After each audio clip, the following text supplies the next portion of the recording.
Let's see where we drift to. Buffers in reverse, road signs wrecked. It's CK gaming time.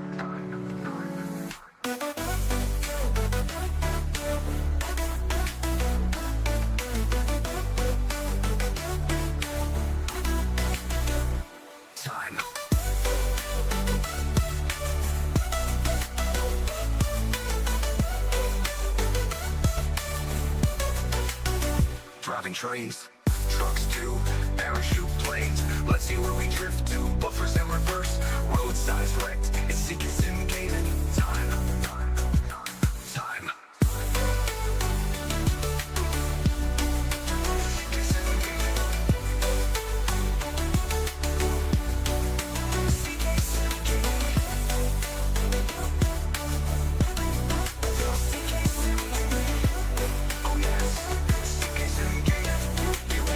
Driving trains, gaining destinations, forgetting to stop.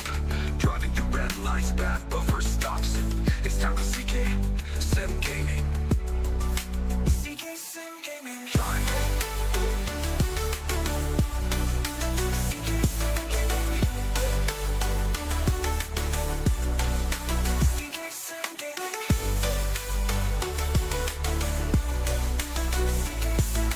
Driving through stations, forgetting to stop. Driving through red lights, bad buffer stops. It's time for CK Sim Gaming.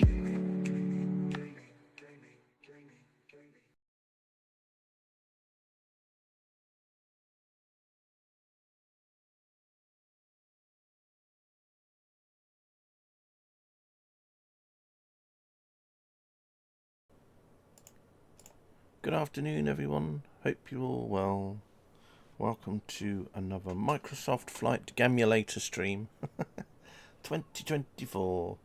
Back into the drifting aeroplane once more. I hope you are all well. So, let's have a quick recap, shall we, of where we were in the last flight.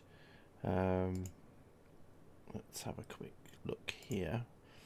So, as you know, I used Volanta as the map. So as you can see here, this was our last flight, flight number 97.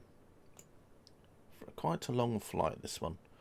Went on for quite a while. Statistics wise, let's have a look. It was 4 hours and 40 minutes. Not the longest, but it was very up there with some of the longest flights I've done so far. We travelled 180 miles and yeah. And then we landed in some mountains.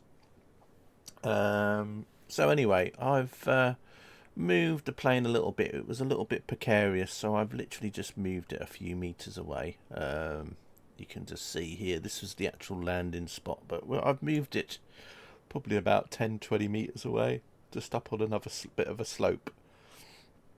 Yeah, it was a bit precarious, so I think it was gonna fall off and tumble, so I just wanted to move it somewhere a little bit safer. Anyway, let's have a look at where the plane is today. As I said, it's still beyond the mountain, but just moved it a little bit up a bit.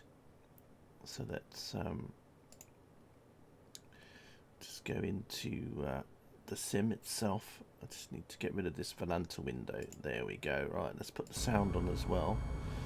And yeah, here we are. So let's have a quick look outside the plane. Yeah, so we literally, I think we came to a stop originally just down here somewhere. As I said, it's literally not very far away, so I've just moved it up a little bit, just a tad. So it's more or less in the same place. You know, it's just meters away. So this is where we are anyway. I've got the chocks on at the minute. I've been leaving the battery running. As you can see, it's a little bit cold here today. Look, I've accumulated some ice on the plane, which is not very good. Although, you know, that's just what happens. It's very low cloud here today, which is probably why the clouds probably got a lot of ice in them. And yeah. So I've had the engine running for a little bit just to accumulate some battery. Because you know what the battery's like on here, it literally goes off after a couple of minutes. Well, not as short as that, but you know what I mean. Right, let's turn the engines off anyway. Now I'm worried about the chocks. Let's see what happens if I take the chock off. Am I going to roll? No. No, that's good. I was hoping I wasn't going to go roll when I put the chocks on. But anyway, let's do the parachute. As you can see, it's a bit chilly around here. What's the outside temperature at the minute here where I am? Can I actually read what the outside temperature is? -8. Yeah, it's very cold. Very cold day here today. Although, you know, considering how high it is when I go up to 45,000 feet, you know, probably -8 is probably like a heat wave. Hey Egbert, how you doing? Welcome back. We're here on the mountain. Got covered in ice. It's very cold today. -8. Low clouds around. It's been snowing. My plane is all iced up. It's like I just couldn't leave it alone for a few days. I had to quickly come back. Yeah. Anyway, that's where we are today. So we're all ready to go again. All ready to rumble. So as always, I'll be using the power of slew to take me up to 45,000 feet, where I then release the plane into the wind, and then hopefully we go in the right kind of direction. Now I'm hoping today we'll carry on with our voyages heading east, or at least east of some sort, northeast, southeast, or whatever. Haven't done one of these flights for a few days just because the winds weren't very high.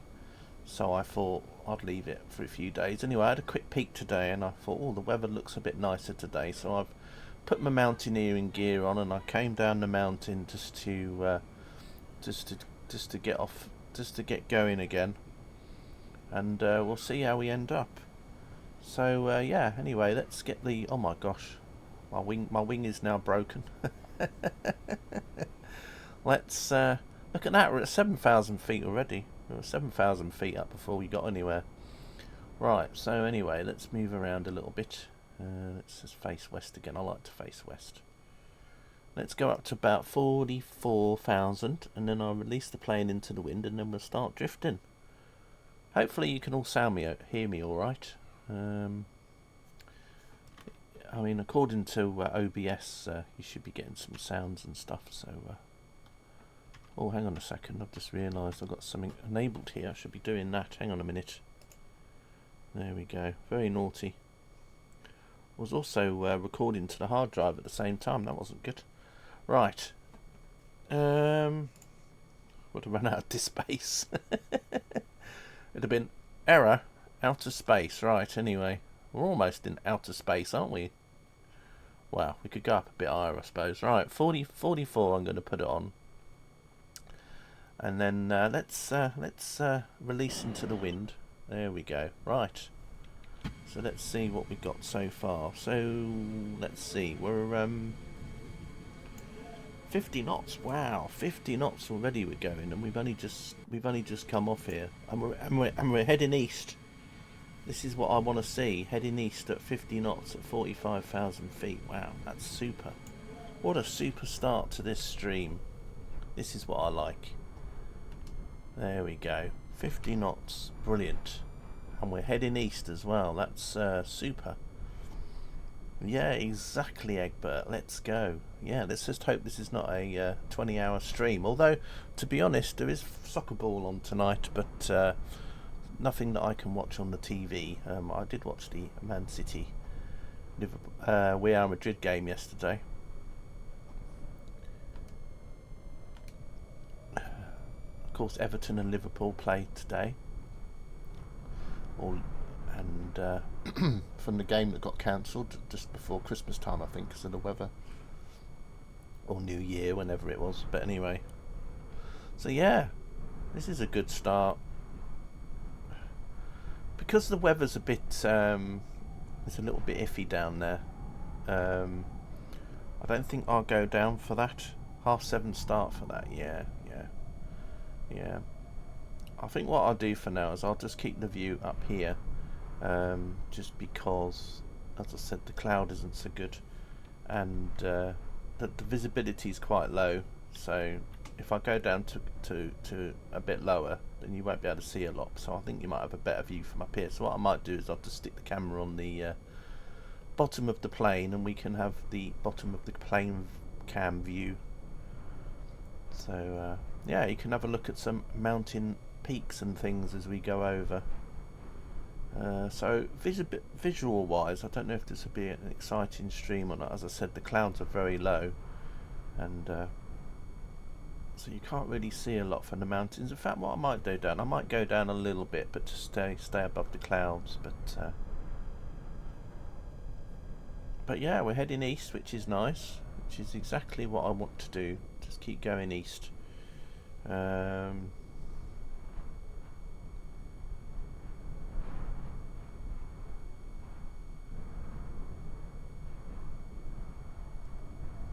as I said at the beginning of the stream, my start position for the plane was probably about 20 meters in a different spot. Partly because my plane was in a quite precarious position to start with, and it seems like it had moved a little bit since I left it there. It rolled down a little bit. I think some of the rocks that it was holding on to had come loose, and it kind of went and moved a little bit. Luckily, it hadn't rolled down to the bottom. So yeah. Anyway, as always, the weather in the sim is the weather as it is today. In 2024 Sim Update 1, they have got it again so that you can unsync from the weather time. Like you can in 2020, so I can change the time of day, but it keeps the same weather as it is now. If I'd gone in real time as well, it'd be dark, because it is now night. Well, not night time there yet, but it's just dark there already. I think they're like 4 hours ahead, so it'd be like 6:15 in the evening, which, you know, a bit like over here in the UK, you know, it gets dark quite early, so yeah, it was a bit dark. So I thought, well, let's move the time back. So the time is actually roughly what the time is now, so about 2:15 in the afternoon. So yeah, we'll just stay up here a little bit. You get a nice mixture of, you get the cloud peaks in, and then you also get the cloud which is hovering around just above the mountains. So it's not as nice as it was the other day when we last flew. But never mind. Yeah, 55 knots winds. We're dropping down pretty slowly at the moment, so we'll have to wait and see what happens.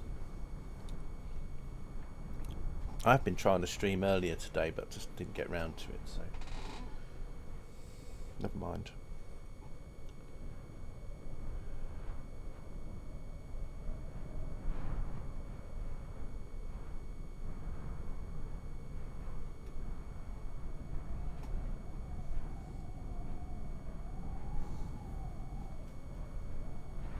Anyway, I hope all your mornings and days gone good, and yesterday, of course. Didn't stream yesterday either. It was one of those days where I was going to stream, but then there was lots of other things I was doing at the same time, and then basically the time just flies by, and then I didn't end up streaming in the end. I was a bit naughty and bought a few Train Sim World add-ons in the sale. So yeah, just a couple more goodies to play. I managed to get that German route that I'd been wanting to get for quite a while. I noticed it was on sale in the discount. It wasn't a big discount, but it was probably the best discount I've seen for a while. So I got it while it was cheapish. And then I found I could get a further discount because it was also a part of a bundle. So I got another bit of money off that as well. But the other things I bought for TSW was the Class 380, which was about 40% off.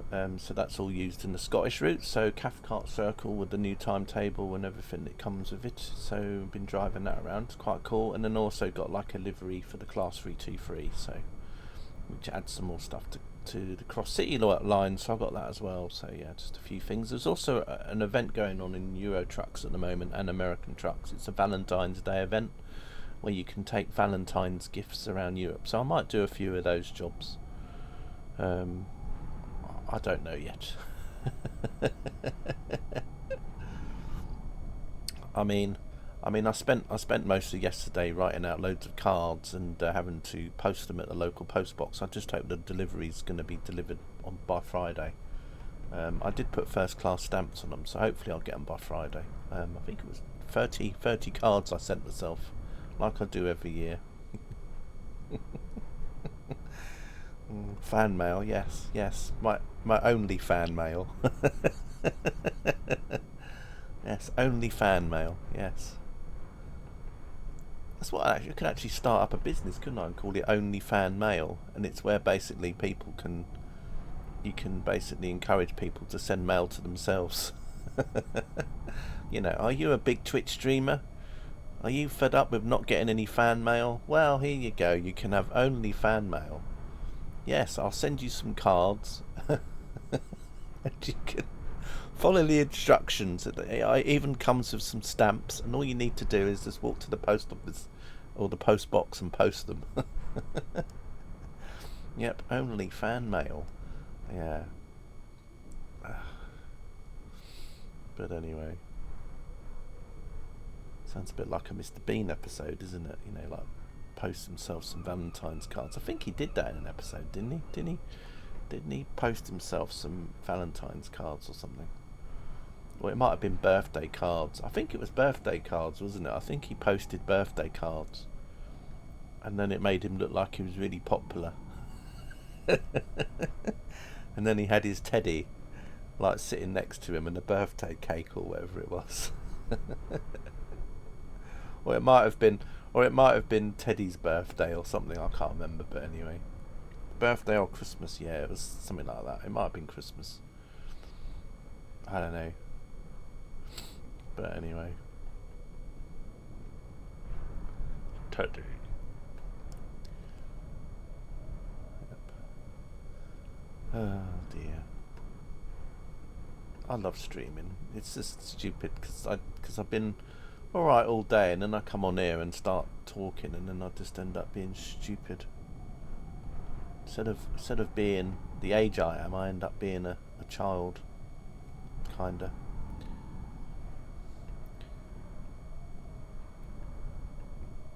But anyway, here we are above the mountains.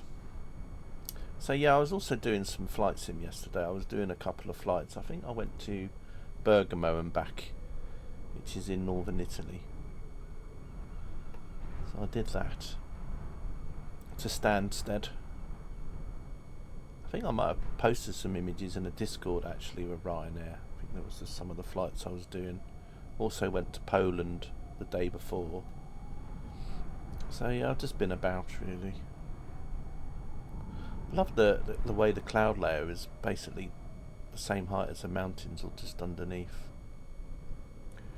Yeah, let's have a quick look now. 40, yeah, so we've hardly moved. Still doing 55 knots. This is a bit scary. I've got to have something to eat at 6 o'clock. I might have to put it on a tray and eat it by the computer. Streaming dinners. Oh dear. Anyway, there we are. Never mind. Should have maybe streamed a little bit earlier. Oh dear. We can all eat together. Yes, just eat. Yeah. Yeah. Webcam set up. We can all pretend we're sitting on the same table. The Discord table. And we'll all have to get the same wallpaper for continuity, because then it obviously, you know, we've got to make it look like we're sitting in the same room. We'll have to get all blue screens and then have the same image behind us.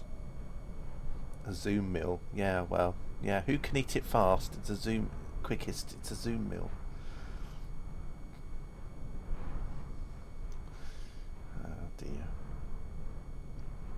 So yeah, it doesn't look like we're going very fast, but I think it's because I'm still quite high above the mountains as we go along here. But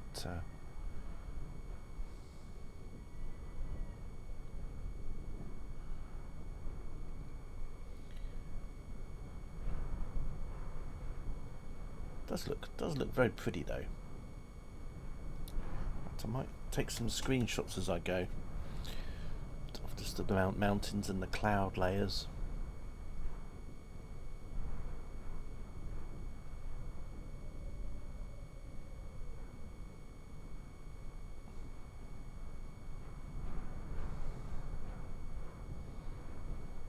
I'd like to do something like this one day, you know, where you go somewhere where the clouds are quite low, so then when you walk above them on a mountain or a hill, you can look down at the clouds. Because when you're in an aeroplane and you see the clouds, because obviously you're in an aeroplane and you're moving really fast, you can't really appreciate what it's like unless you're actually standing in the open air. You know, that's why I like balloon rides, or would love to do a balloon ride, because you'll just in the air, and basically you're standing there with the clouds around you. You haven't got a canopy. You haven't. So it's like you're actually there. You know, I mean, being in clouds is like being in fog, but just to stand above the clouds and then to be able to sort of like see this sort of view, you know, like where you can just stand there somewhere and then you can just see like this view in front of you, must be pretty awesome, you know.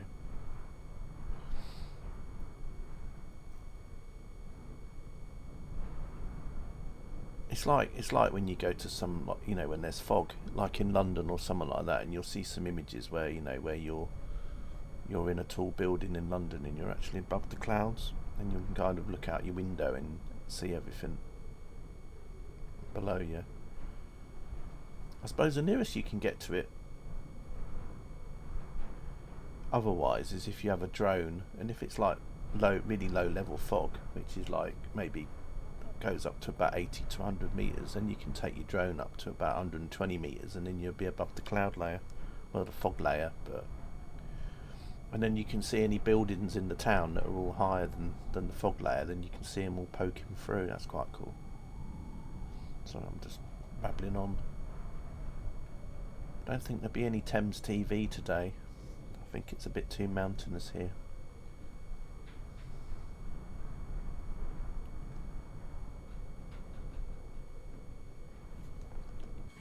Let's have a look in a minute. Yeah, still at 45,000 feet. We're not dropping at all. This is not good. This isn't good, you know. This is terrible.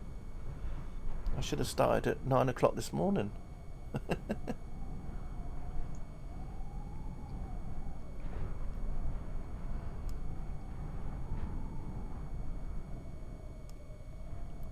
Anyway, at least I had something to eat before I started streaming, so I just had some noodles. Pretty spicy ones.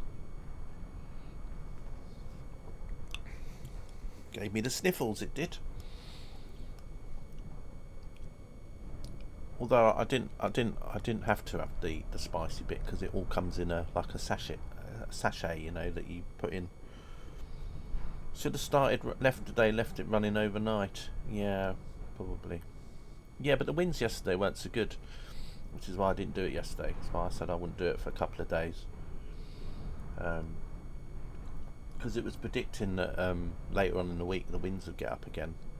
So I'd looked today, and I thought, oh, the wind's picked up. That's good. So I might do one today. So love having hot food that makes you suffer. Yeah, it wasn't like mega spicy, but still gave me the sniffles, which is nice. Clears out me all my you know what I mean. Clears all that out. Clears all your sinuses out.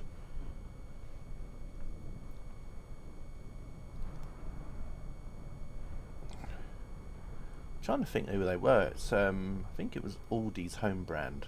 Is it Bramwell's or something? So it comes in like a tub. So you just have like a tub, and then you just fill the tub up with hot water, and then you just put the sachets in, and then leave it for a few minutes, and then come back. Clears your tubes, yes. And then it was chicken flavour, and then one of the sachets is like this spicy powder stuff, which I've just put in it. And then that was that, off we went. That looks nice.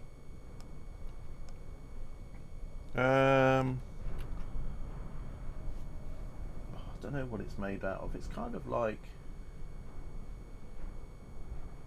it's not plastic, but it's not polystyrene either. It's kind of like cardboardy, if that makes sense. But it's not like paper. But you know, it's a bit like what a Pringles tube comes in, maybe something like that. So imagine the shape of like a celebrations tub, but just a smaller version of it with noodles in, and then you just open the lid up, put the water in it, and then you just close the lid up again, and then you just leave it for a few minutes, and then it's all done. But yeah, you can get them in Aldi's, not bad, quite cheap. And then they have like then it has 3 packets. You have like a packet of like dried vegetables that you can add, and then you have like the chicken sauce powder stuff that you put in, and then if you want to, you can add like this spice, which then makes it all hot and spicy, and then you put all the water in, and obviously you get loads of like almost like a noodle soup. So once you've had the noodles, there's still like quite a lot of the liquid left. So I remember from Lidl's they had noodles in polystyrene tubs. Oh, interesting. I have to look at those. I don't go to Lidl's too often.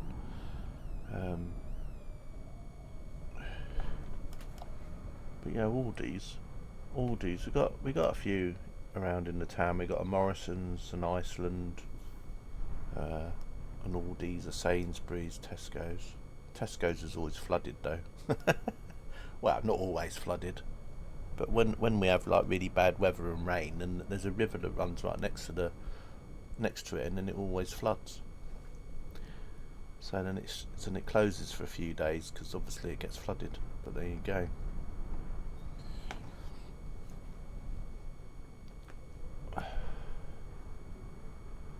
And then we got like a Marks and Spencer's, but it's a really small one, like an out of town unit thing, which is alright. You can get some good soups in Marks and Spencer's. They're quite reasonably priced. Like cream of chicken, tomato, things like that. These are some good ones. Mushroom, and yeah, quite nice. And then I'd probably like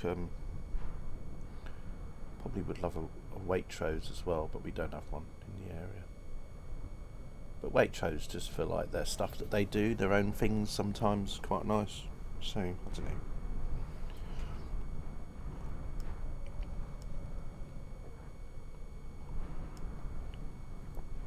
As I said before, I like a bit of everything. I'm not sort of like just like to stick with the same supermarket. You know, I like to pick things from different ones, because they all offer something different in different areas, you know. So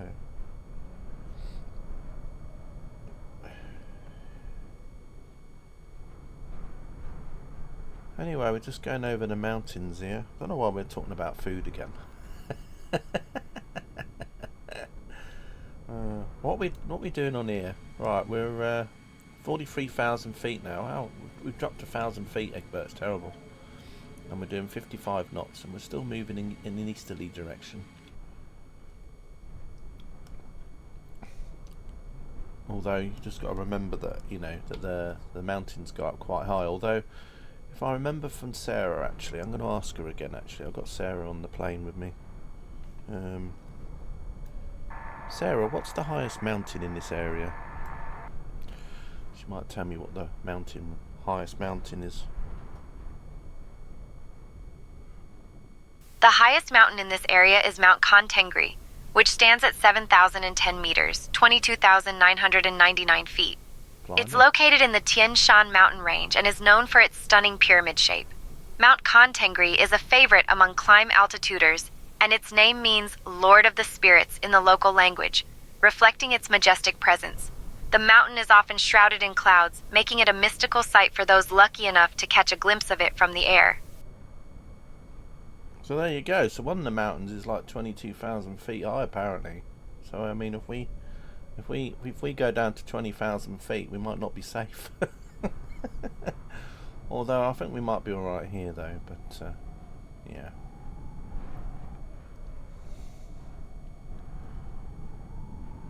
Imagine what that would be like. Landing on the top of that, and then you're doing a ski Sunday down the side. That'd be brilliant, wouldn't it? Mount Everest. Imagine it if we did a drifting stream and then we had to go down the side of Mount Everest. That would be the ultimate ski Sunday, that. Probably half an hour of the stream would just be us rolling down a mountain. But yeah, well, it does depend though, because I mean, you might end up going upside down and then that'll be it really. But anyway, let's not think about terrible things like that here.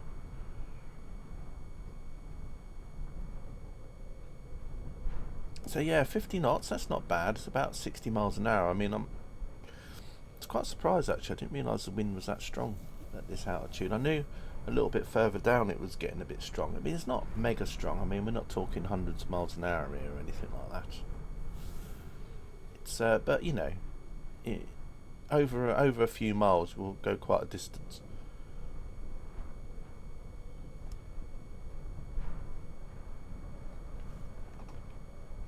Because I mean, in the last flight we did, I think we ended up doing 180 miles. Don't forget to write also in the chat window how many miles you think that we'll be covering today.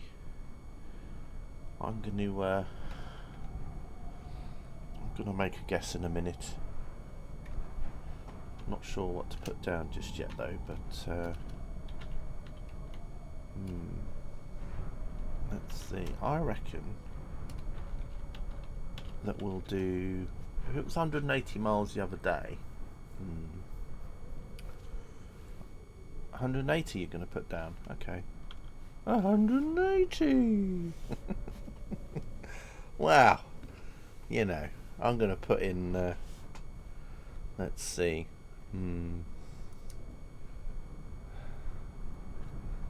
oof, what should I put in?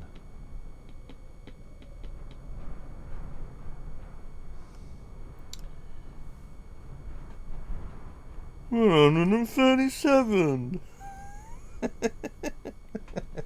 There you go. I'm going to do 137.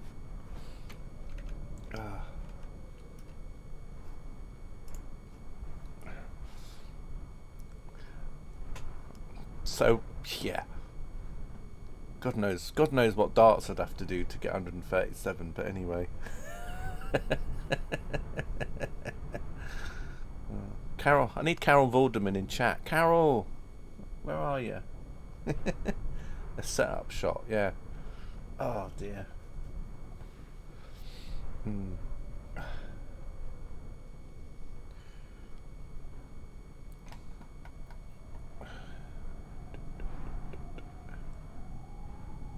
That's quite nice as well. I'm just taking a few snapshots as I'm going along on here.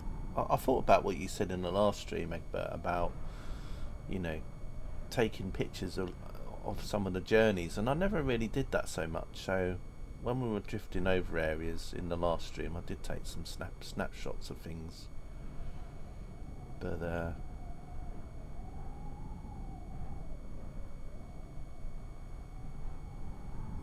I mean, I suppose when you go over like mountains and stuff, it's quite picturesque. But yeah, anyway, I'm looking forward to trying out the route that I got in Train Sim World later on today. It's, as I said, it's a route that I've wanted for a while. It's a very slow route. It's just a single track most of the time with like a two coach diesel unit in Germany. But it's very scenic and it looks very nice. They've just brought out a new route actually. Well, the developers TSG have just brought out a new German-Austrian train simulator. It looks really nice. Gusty Wind Flaps, hello, thank you for the follow, hope you're well. We're just over some mountains at the moment, near Kazakhstan, or in Kazakhstan, and we're just drifting along.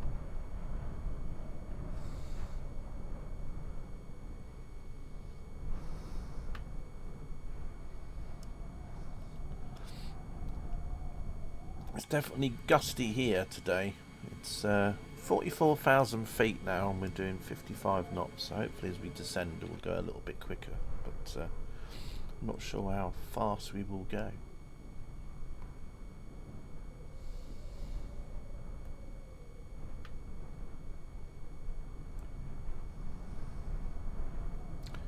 How are you, Gusty?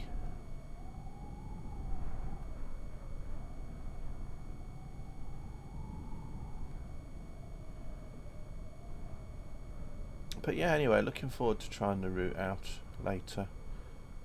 So probably what I'll do is, because I can't watch the game later, I can listen to the commentary, so while the commentary's on in the background I'll just have a few little drives. I'm okay, thanks. How about yourself? Yeah, I'm good, thanks. I'm good. Just doing one of my usual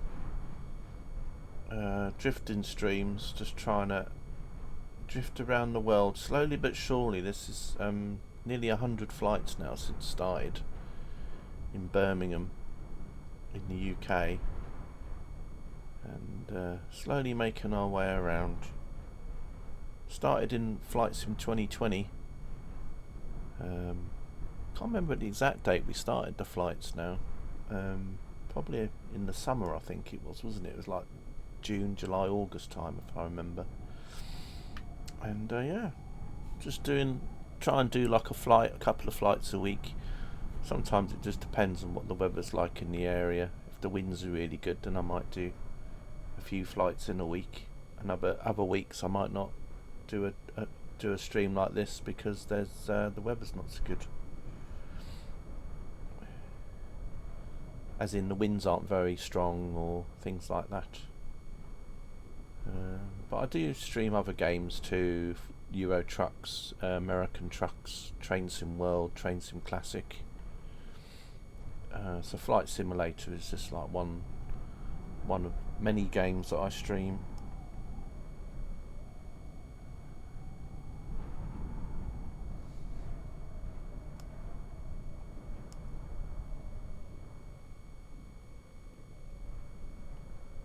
Let's just have a quick look again. So yeah, back up at the plane itself. 52 knots now. Still heading east. And about 43,900 feet.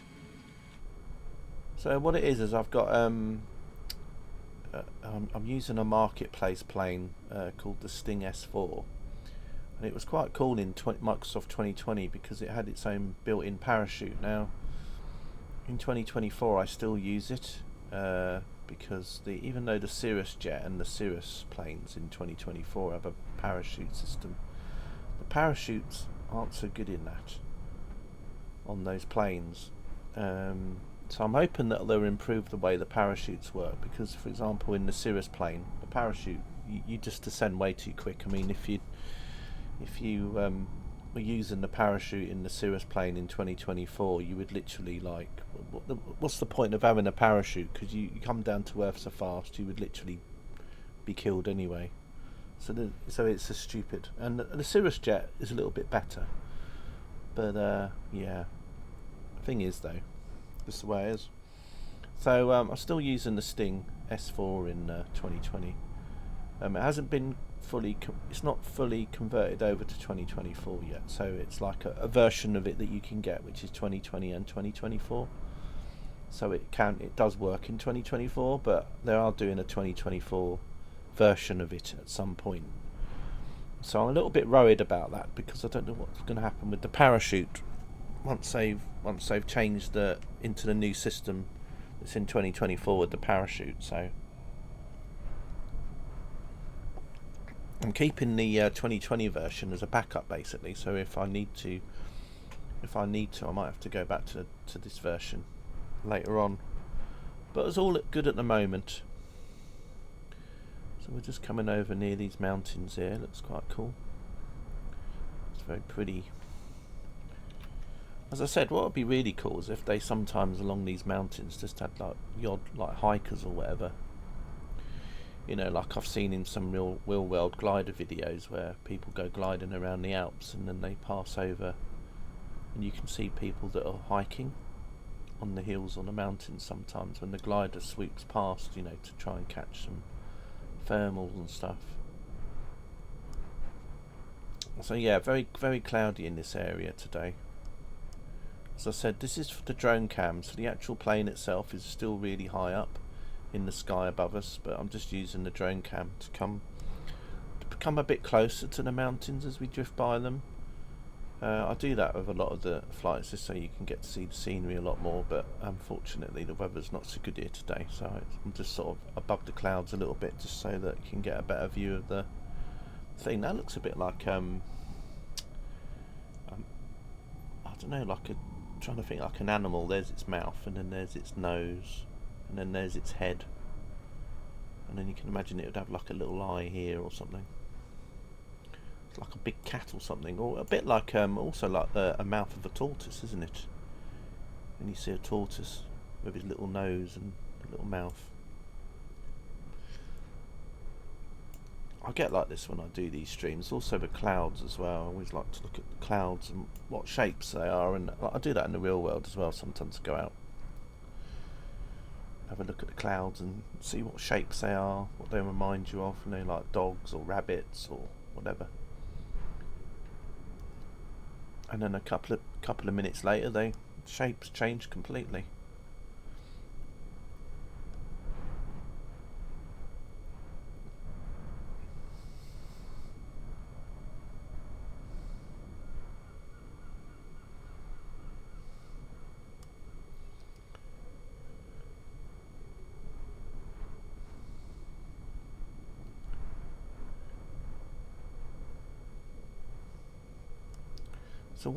So what I used to do in 2020 with these flights is that wherever we landed, it would all be based on the nearest airfield.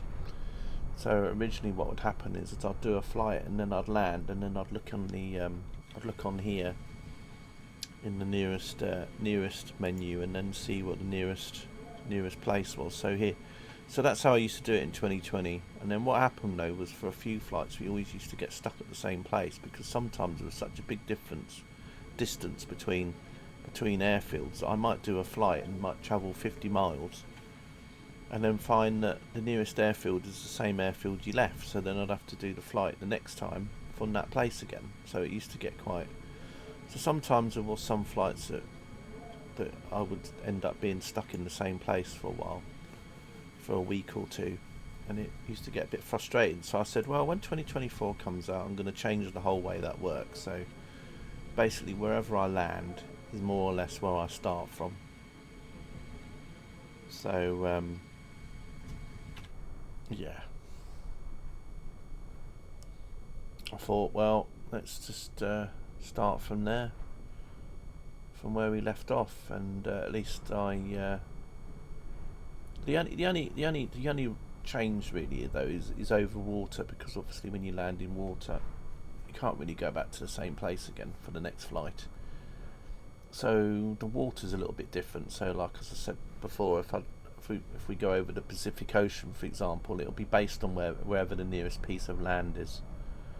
So if there's an island, say 100 miles to the east, then that'll be where we start from.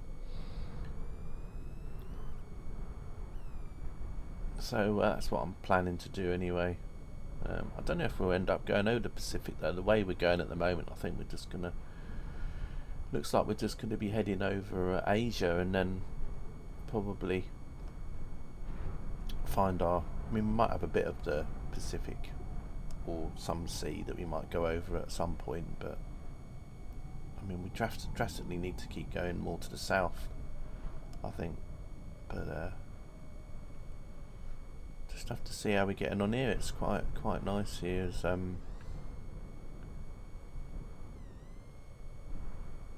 said, with the clouds being the way they are today.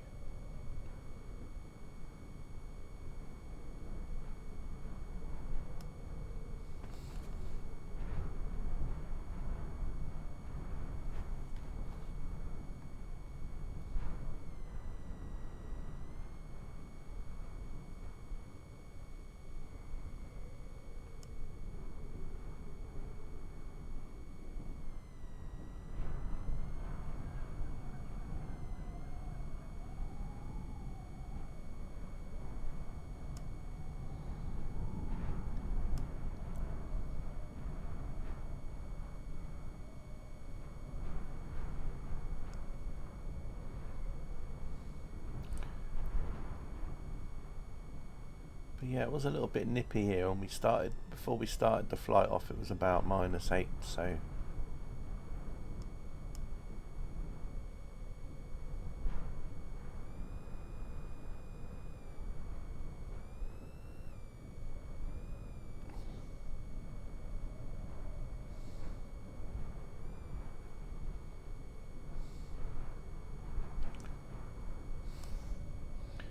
anyway, it looks like we're going to go into a cloudy area shortly. So we're going to lose all visibility, although I'm going to go down a little bit.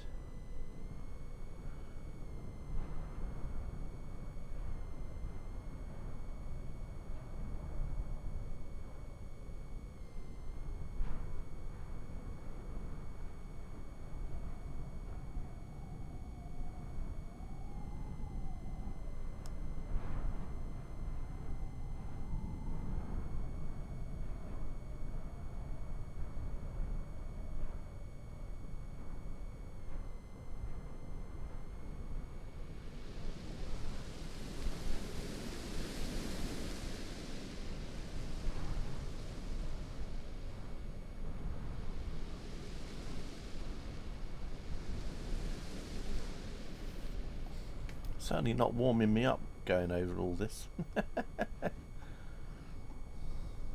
Maybe I should have had them spicy noodles now.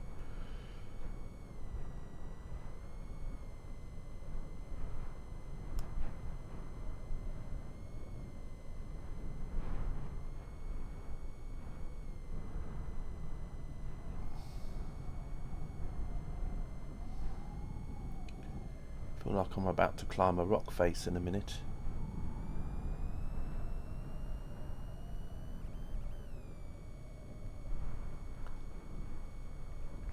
That's quite cool, I like that.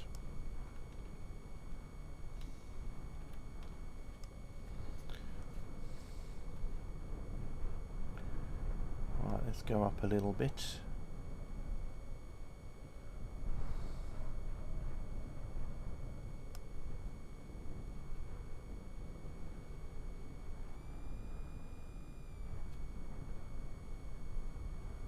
That's quite nice as well.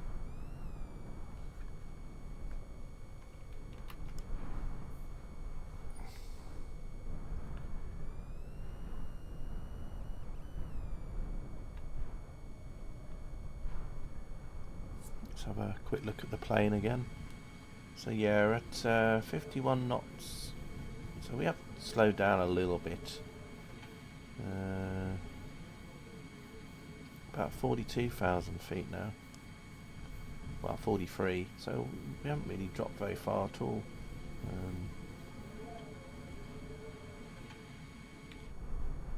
Dropped very far at all.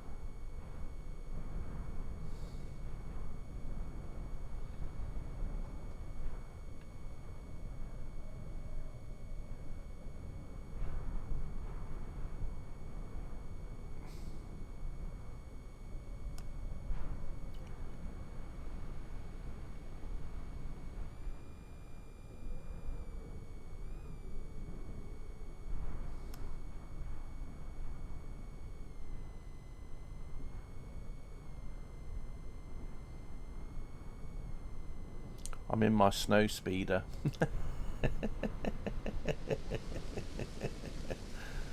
Oh dear.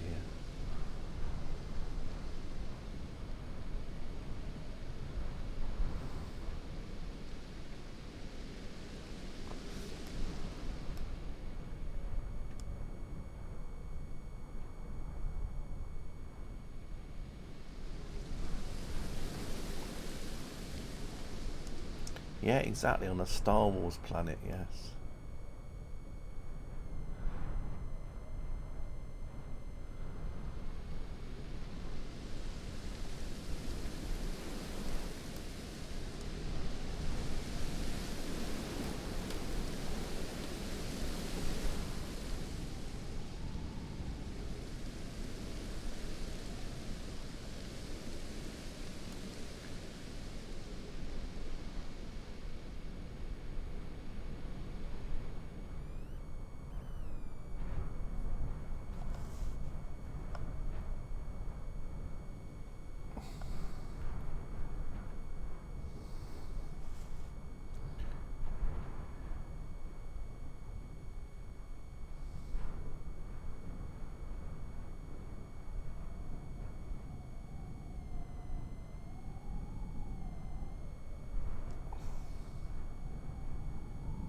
That's what I used to love about the Battle Force thing that you used to get, like the mod for Battlefield 1942. Because you could drive an AT-AT. I used to love driving the AT-AT around. It used to be. Of course, everybody hated me though. Whenever I was the AT-AT, everyone just wanted to try and knock me over. Don't know why. Terrible. It's like I think they were just jealous that I was in like a boss machine. They're like, gotta topple him over. You know, I'm just walking along, minding my own business. I see a building in the distance, and I'm like, oh, let's go and walk over there. And the next thing is, everyone's trying to topple me over.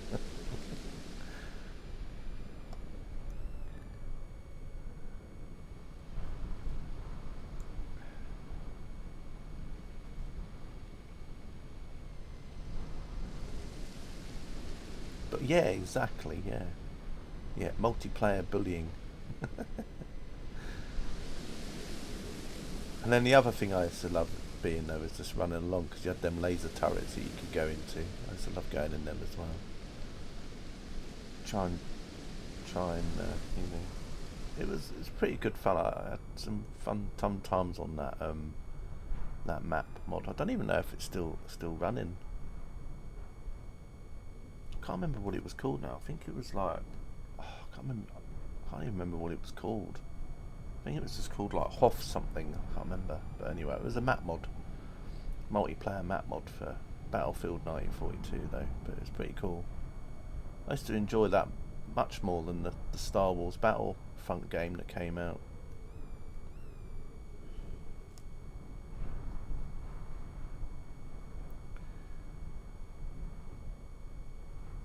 But then I always used to love Star Wars games. I mean, back in the games back in DOS times on the PC, there was all these really cool Star Wars games that come out. I used to love them. X-Wing TIE Fighter game. I used to love all of those. I've got them on Steam, and it plays it through like a DOS emulator, but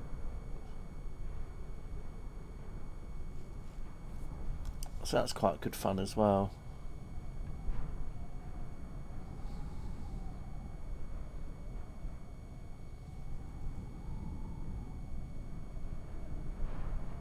I think they was doing like on Steam years ago, they were doing like a bundle where you could buy all the Star Wars games really cheap. It was like Rebel Assault. Oh god, there were so many of them.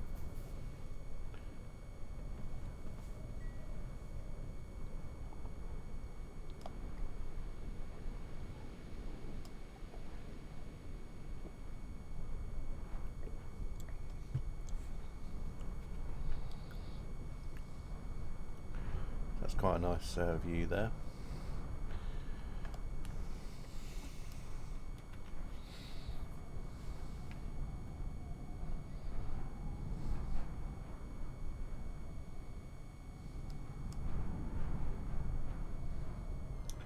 I remember years ago when I had my Amiga, and there was this like when you used to buy the magazines, they always used to have like demo discs on the front cover, you know, a demo floppy or something, you know, with some utilities or apps.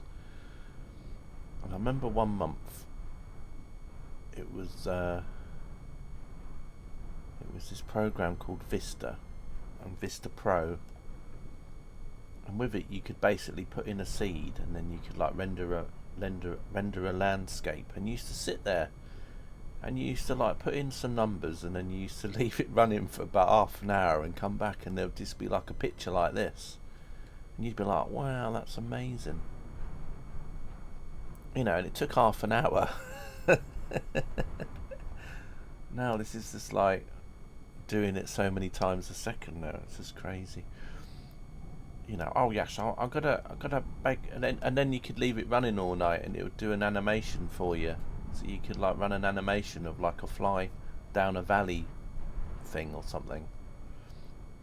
And then I remember when like the PC version of Vista Pro, and I took it to work, and then I put it on like the 486 at work, and it was literally like rendering the image that would take about half an hour on my Amiga in about a minute a minute or a couple of minutes. And it'd be like, what, so fast? Like, you know, a minute to render to a frame that might have taken half an hour on your Amiga, and it was like a minute on your 486 with the mass coprocessor or something.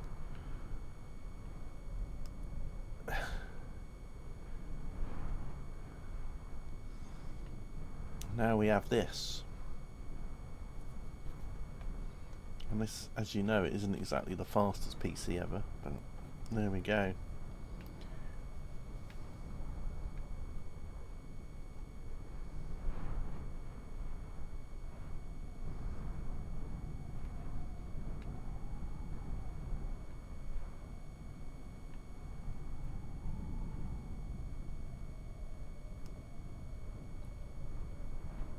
And then my friends at work, they'd do like 3D models, and then they'd have to, and then they'd have no idea, because it took so long just to render a frame, what it was going to look like. So they'd leave it rendering overnight and keep their fingers crossed that by the time they came back the next day, the lighting and the image that they were trying to do a model of was lit properly and looked alright, and then they could do an animation from it. Whereas, you know, now it's like you could just do all that in real time. You know, you literally could just make a change, and then it instantly that change would just appear before your eyes. It's just crazy. And at a much higher resolution and at much higher detail. So yeah, well, a bit of a crack in that mountain there. Looks like there's a little pathway there or something. It's like someone's been walking along here.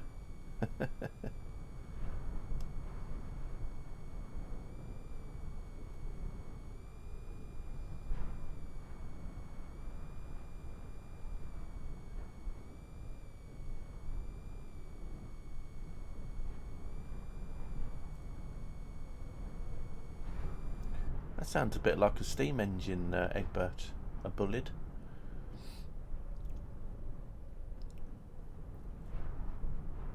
Wasn't that Southern Region? Wasn't it Bullids? I think they were, weren't they? Southern Region. Might be wrong.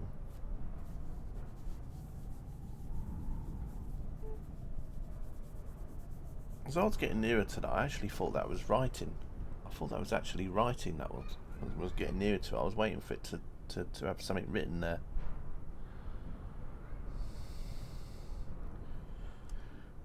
A night on the tiles.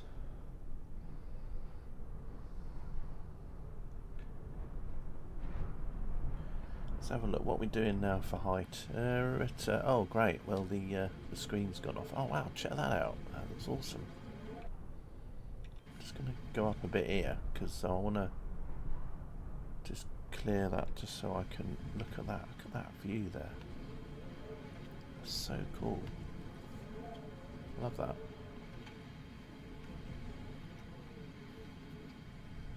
Just the propeller, and then the clouds and the mountains just appearing through the clouds there. It's really nice. And then just with the bit of the cockpit in the distance, in the foreground. That's pretty cool. So yeah, I haven't got an idea. Well, I can look on Volanta actually to see what our height is, but I'll tell you the current statistics. We're at 42,100 feet. We're doing 48 knots. And apparently we were climbing at 100 feet a minute. Although I think that was just literally just then. I think it might be the turbulence coming off the mountains, maybe. Let's see. Yeah, look, we're. I think it's just where we're going over the mountain range, and the air's coming up, and it's actually making us go up a little bit. So we're actually climbing,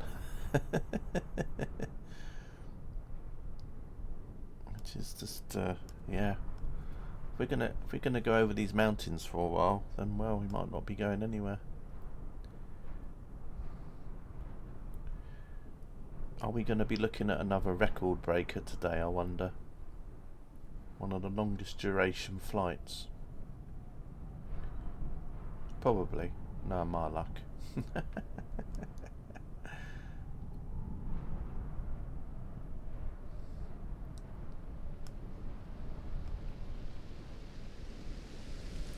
know what I think Microsoft should do? They should randomly just like leave these little Easter eggs dotted around the world, you know, and every month they do it, or every week. And what they do is they just leave like an object randomly somewhere in the world. Maybe about 5 or 10 objects, depends on how they want to do it. But they just leave like 5 or 10 little objects, and these objects are like, I don't know, sandwich boards or something. You know, so you have a sandwich board on the top of just down in this valley somewhere. And when you go to the sandwich board, it basically has a code on it, because it'll have a texture on it with a code. And then you can enter it into the Microsoft Store and you can get a free add-on. And then obviously if someone's already found the code already, when you go and redeem it, it will basically like say, sorry, it's already been redeemed. But they could just put some around the world every like month. So every time they could just do a server update now and again, just have these little random sandwich boards with a game code on it for a DLC or something. Or, you know, even just for some credit to your Microsoft Game Store account or something.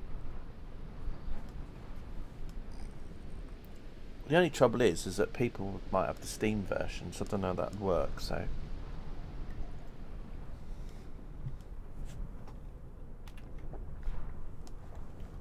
But it would be pretty cool, because it would then make people like try and hunt for them and look for them, and it would make people explore the world even more.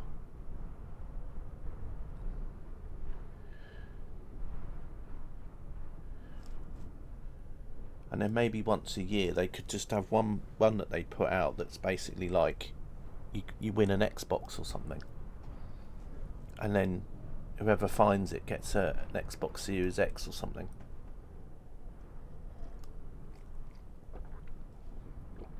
You'd have so many people trying to find them.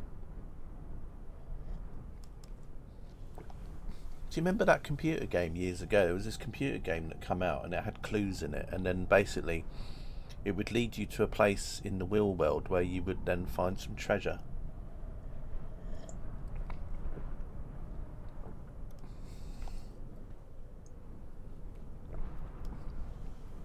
I can't remember how much it was, the prize, but I know it was quite a lot.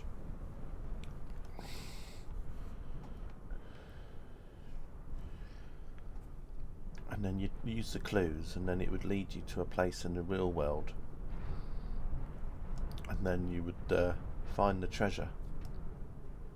Or it was a series of clues, so you'd solve, and then you'd go to a place in the real world, and then there'd be a clue somewhere to guide you, to guide you to the next spot.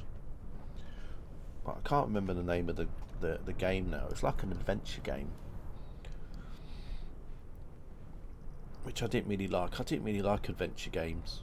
You know the games I mean, where you'd basically would just have an image that would pop up, like a very basic 2D, you know, like a photo. Well, it wasn't even a photo, because you couldn't really have photo scenery then. Because you only had like about 16 colour palette or whatever. So it'd be like an image of a cottage or something with a door, and then you'd type in something like open door, and then it would say, oh, you need a key, and then you'd have to have the right key, so then you'd have to find the key over time, and so it was like, I used to hate all those text-based adventures. Didn't like them at all. Like Hobbit was like one of them kind of games. So you'd get the Hobbit book, and then obviously you'd have and then you'd walk around, and then yeah.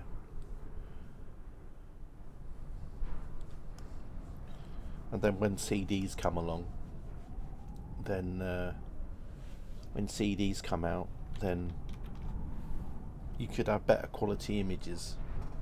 Like the Seventh Guest come out, and everything was all like rendered, pre-rendered images.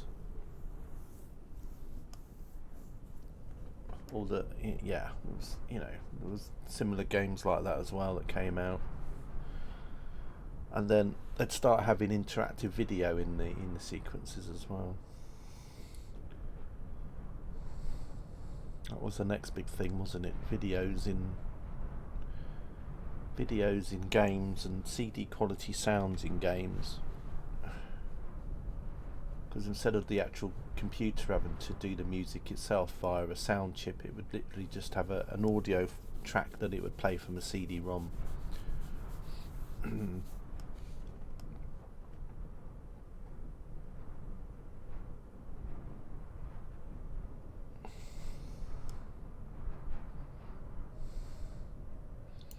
So yeah, some nice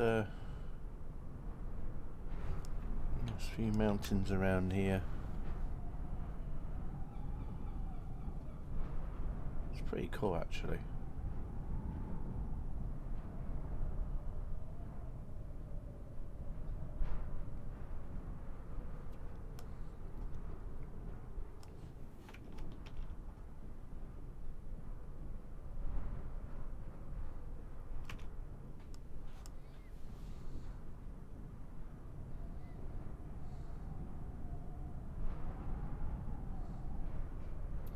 Looks like we've got some high mountains coming up ahead of us.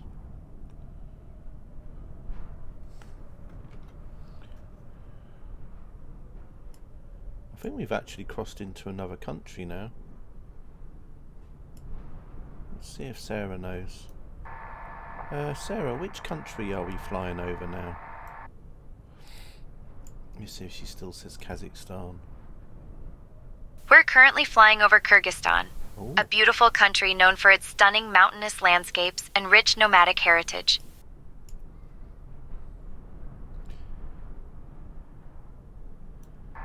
What is the most popular drink in this area? Probably something frozen. The most popular drink in this area is kumis, a traditional fermented drink made from mare's milk. It's a staple in Kyrgyz culture and is known for its slightly sour taste and bubbly texture. Many locals believe it has health benefits, and it's often enjoyed during celebrations and gatherings. If you're adventurous, you might want to give it a try. I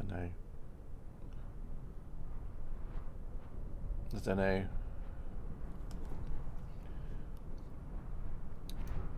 What's the most popular food dish in this area?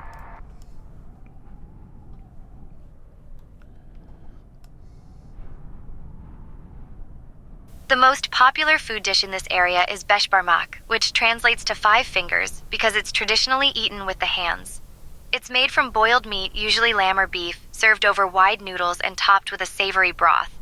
This dish is a staple at family gatherings and celebrations, and it's often accompanied by a side of horse meat or mutton.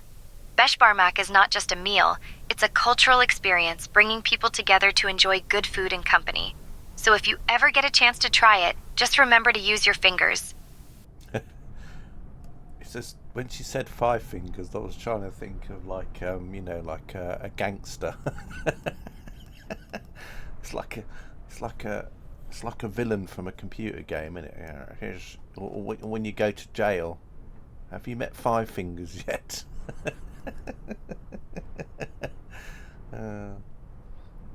Why is he called 5 fingers? Oh dear.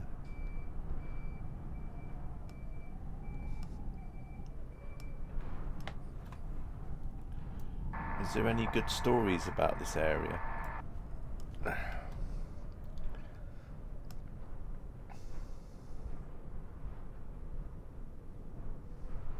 Absolutely. One interesting story from this area involves the legendary hero Manas, who is central to Kyrgyz folklore. According to legend, Manas was a warrior who united the Kyrgyz people against foreign invaders in the 10th century. His epic tale, known as the Manas Epic, is one of the longest in the world, spanning over 1,000 pages when written down. The story has been passed down through generations and is celebrated in songs and oral traditions. Many Kyrgyz people still regard Manas as a symbol of strength and unity, and his legacy is deeply ingrained in the national identity. So basically, it was like Harry Potter before Harry Potter even existed. That's amazing.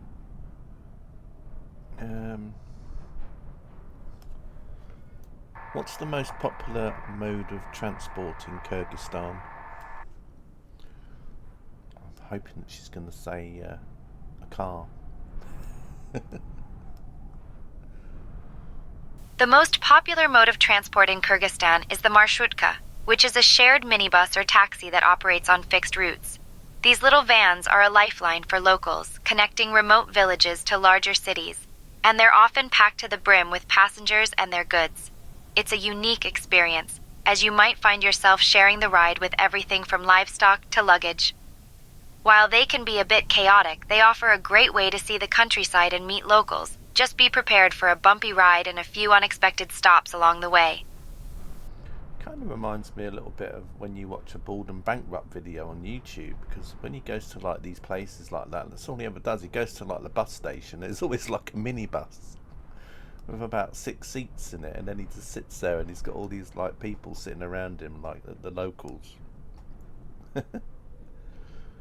Wow. Anyway, got some mountains coming up again.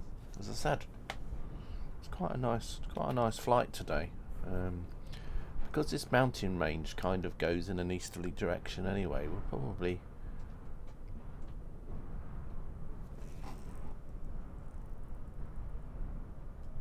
go over it for a while. Hang on a second.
Sorry about that. Just another pizza. Only joking. Of course, you know, when you want a pizza, you know, they don't turn up at the door and ask telling you that you got a pizza delivered. That's quite nice.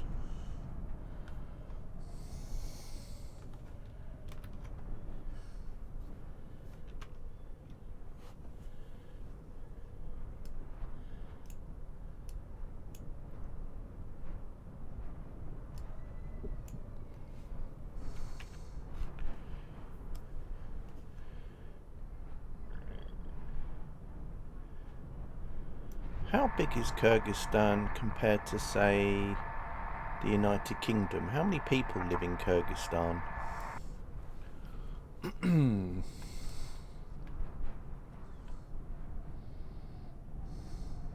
Kyrgyzstan is about 198,500 square kilometers, which is roughly the size of the United Kingdom, but with a much smaller population of around 6.5 million people compared to the UK's 67 million. So it's a bit more spacious here. Yeah. Yes, I can see that. Yes. Do you know what the average price of a house is here in Kyrgyzstan? Probably won't know that, but we'll see. You never know. A tour guide, well, you know, you never know. I'm sorry, but I can't provide information about house prices in Kyrgyzstan. My focus is on the fascinating landmarks and history of this beautiful region. Yeah, wow, what a surprise. This is quite cool though. This little this mountain that we're coming up to here, it's got quite a cool shape to it. Wow, look at that, man.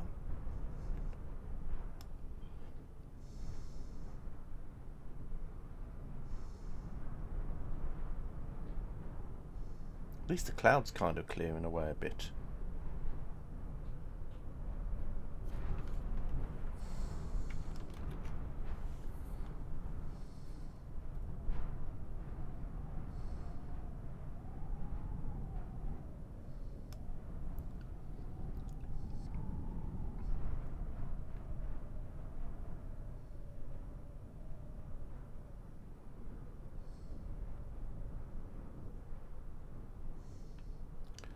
How far to China? Still a little way away, I think, Neko. We've only just started going through Kyrgyzstan now, so I suppose a little ways to go. Although, I don't know, I mean, we are kind of... I mean, we're literally just got to go over through Kyrgyzstan and then will be into China, so... I don't know if we'll make it today though, but yeah, getting a little bit closer. Just starting from where I left off in the last stream, because we landed in some mountains. Although we weren't over in Kyrgyzstan there, we were still in Kazakhstan. So we crossed over into Kyrgyzstan on this stream. We're just going along.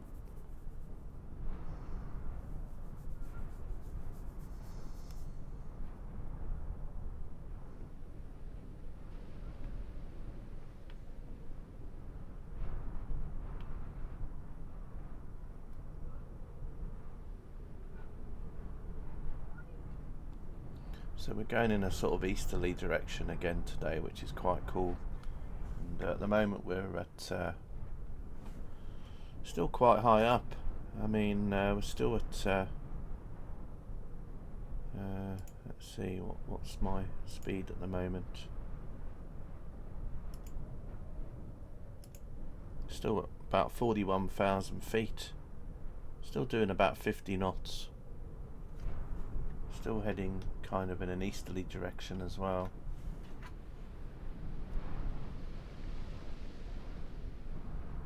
Which is cool. So I've been streaming for how long now? About an hour and 21 minutes, so probably say an hour and 15 I've actually been probably in the air, so in an hour and 15 we've literally just dropped a few thousand feet. So if it keeps going like that, this will be another long one, another long flight.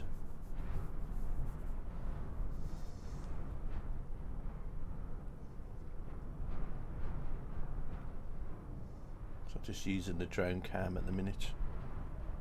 So makes a change from the last few flights, so with the scenery. This is a little bit different today, but yeah, if we keep going in this direction, we will get quite close to the Chinese border, that's for sure.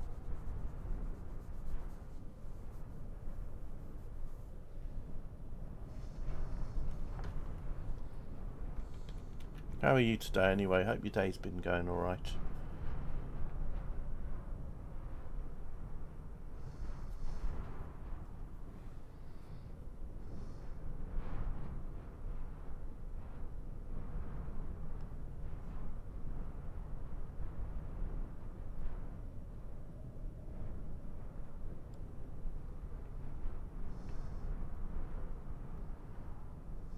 So yeah, almost 100th flight.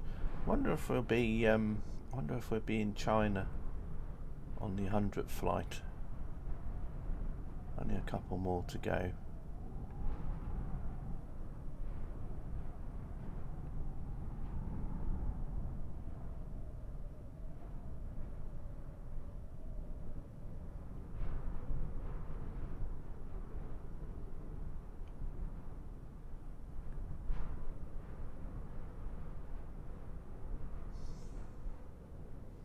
Yeah, I will do, Neko. I'm just going to go over this bit here, and then once I'm over I can bring the map up and show you.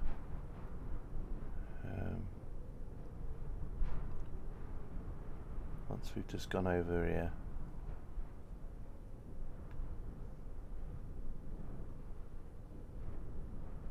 There we go, right, so there we go. I just wanted to have a look at that view from there for a second. Right. Let's bring up Valanta then. So yeah, we started just inside the in Kazakhstan. So in the last stream, we literally ended up in like a little valley here. Well, we rolled down for a little bit, and then we ended up settling in a little valley. So we're carrying on for today, and then we've just crossed into Kyrgyzstan, so that's the Kyrgyzstan border there, and then literally we've got the Chinese border sort of just on the other side over here. So this is all sort of like China sort of down over here. So yeah, if we carry on going in this direction, we'll end up going into China. So if we just zoom out a little bit, so yeah, you can see whereabouts we are. So far, as I said, we're at 41,000 feet, and the last flight we did, I don't know, were you around when I did the last flight? In bits of it, I can't remember, but anyway, the last flight I did, which was this one here. This was the last flight we did, which is where we ended up in the mountains. So we started in Uzbekistan, and then it was 4 hours and 40 minutes. That flight was 180 miles we covered, and then near the end, as we descended quicker, then we went into the mountain range. So that's basically the last flight. And now we're just making our way over all these mountains here, and there's obviously a lot of places down here as well, but at the moment we're kind of going in a sort of easterly direction, so sort of southeasterly, but it's sort of easterly anyway, but which is cool. We're heading towards I mean, I don't know how far we'll get today, but because we're descending quite slowly at the moment, we might go quite far. But also, I've got to bear in mind that, you know, these mountains as well. So as we come down, we probably might go back into the mountain range again. So we'll have to see at the minute. I think these mountains are gonna, in MSFS, they sort of like have an updraft to them, so it might make us go up a little bit in altitude a little again. We were doing that earlier. We were just climbing a little bit, not by huge amounts, but just like 5 or 10 feet a minute as we were going over some of these areas. I mean, at the moment it doesn't really look like I'm descending much at all. And then there was like then there was quite a big valley, and then started to descend a little bit over the valley. But then when we go over the areas where the peaks are quite high, it's almost like in the sim it makes us climb up a little bit. But as I said, not huge amounts. It just sort of smooths out the descent rate a lot.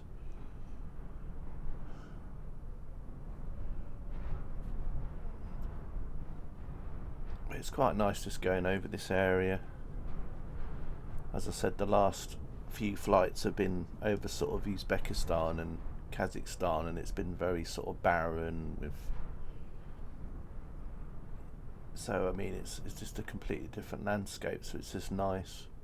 I think this is the first time that I've been over a mountainous area since I've been doing these flights, because we haven't really gone.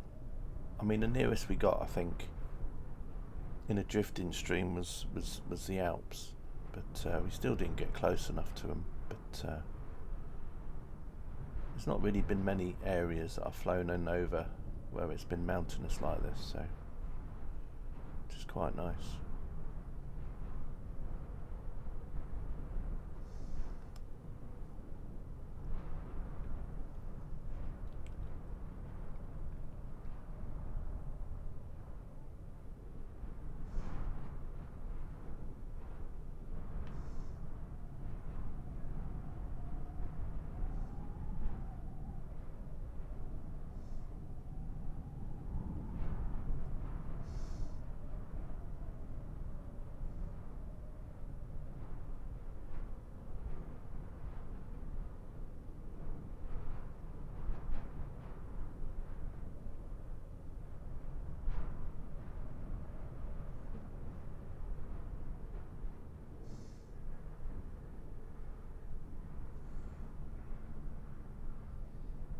So yeah, getting there slowly.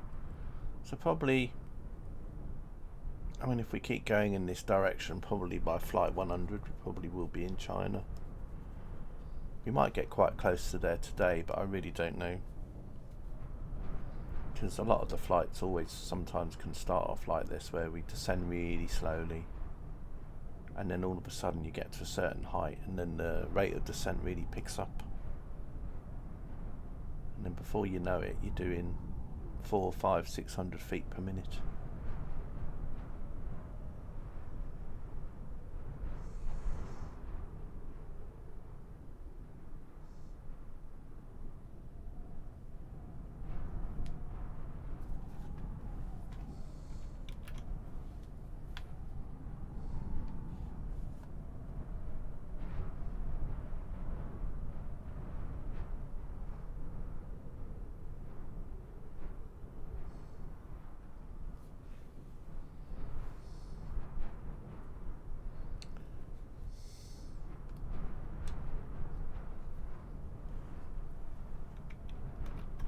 So yeah, anyway, quite a nice picturesque flight today. I think the only thing that we're missing really is some music. But there's nothing stopping you if you want to, you know, if anyone's got like things like Spotify or whatever, you know, YouTube, just knock up some music in the background as you're watching this, if you want.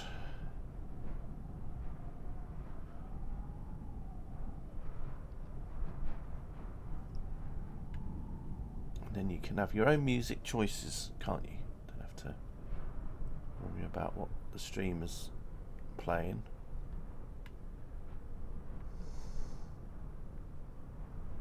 Elevator music. Going down. Whoop. Going up. Whoop.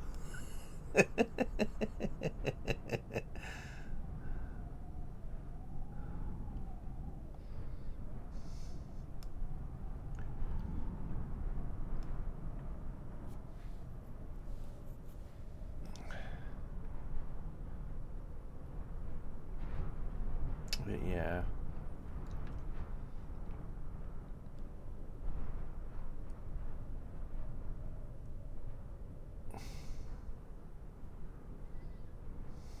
But yeah, it's pretty nice though.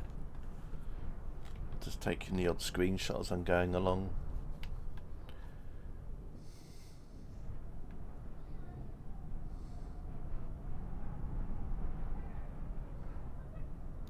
Got some more cloud layers coming up soon.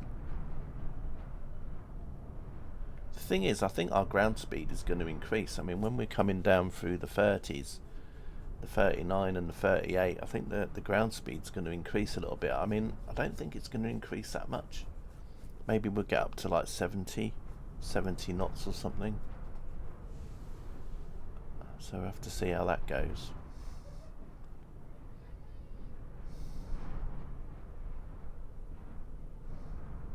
And I might have to move the time of day back a bit again as well, because we might end up getting into sunset again. Because I've got this set at the minute to UK time, which is about what, 3:30 now. So we could find that if this flight ends up being quite long, we might go into night again. So I'll have to change it back. Although, to be honest, I'll leave it until it's literally got dark, because I think with all these mountains and that, I think the sunset and the lighting and everything would be pretty cool with the shadows and everything. So yeah, I'd probably I'd leave it running until literally it was like the sun had set, basically, I think.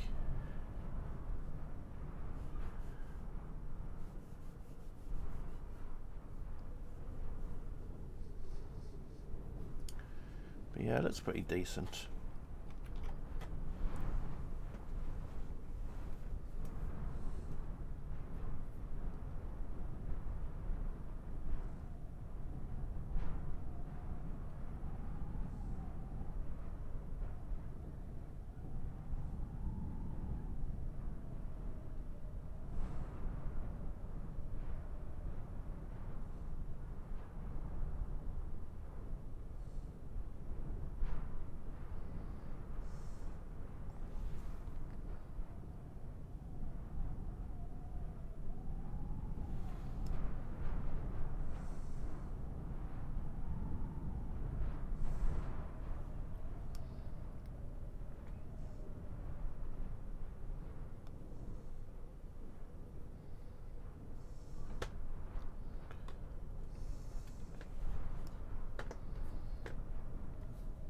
chocolate and cream. Oh, that one makes me think of a scenario.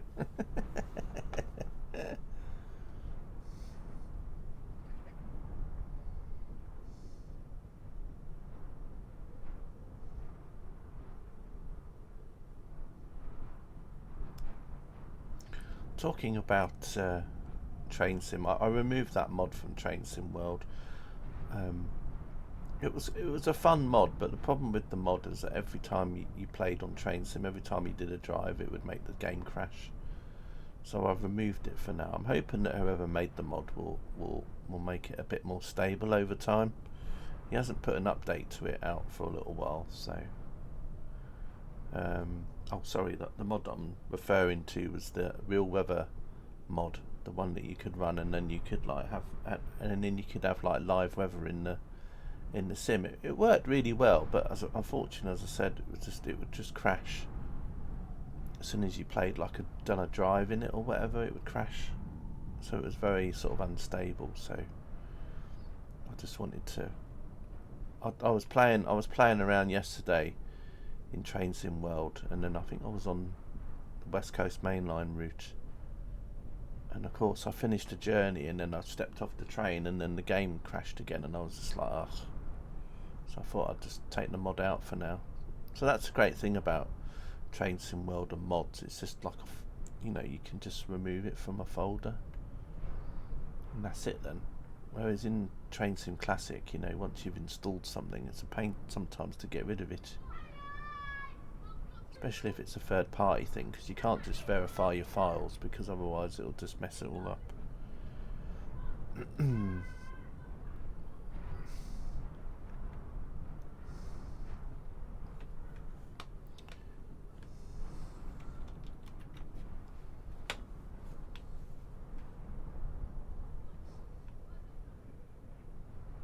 Yeah, quite a nice flight so far. Got some more clouds coming up though, so you can sort of see where the clouds are just, the mountains are just poking up above the clouds there. So this is very similar to what it was at the beginning of the stream, where there was a lot of cloud around. To go down below the cloud layer again. Have a look what it's like from the view of the plane. Wow, it's quite a nice view there.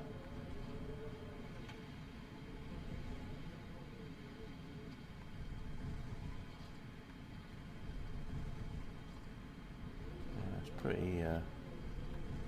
pretty cool.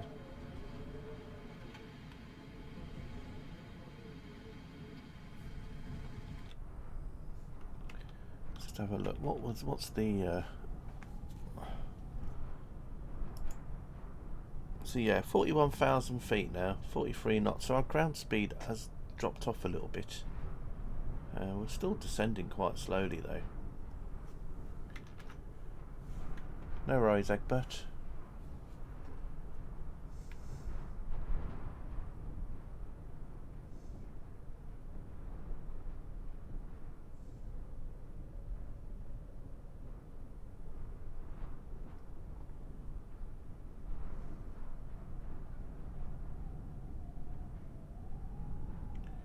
Yeah.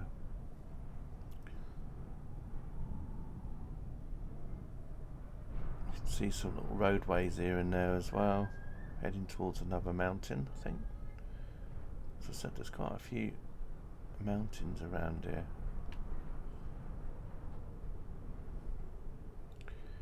Sometimes I wish that the drone cam would have like a little gauge, a bit like with the plane itself, so you could have like a HUD for the drone cam itself. So if I wanted to see what height the drone cam was at, it could have a little display that would show you what height the drone cam was,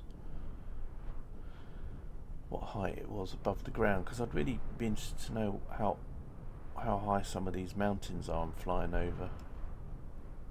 And unfortunately my tour guide can't really tell me that very accurately.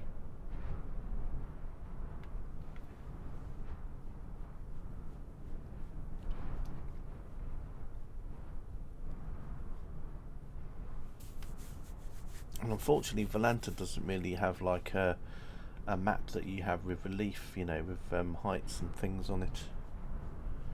Because then you could fly over a mountain and it would basically tell you what the height of the peak was in meters or feet or whatever, but never mind. That's pretty cool though.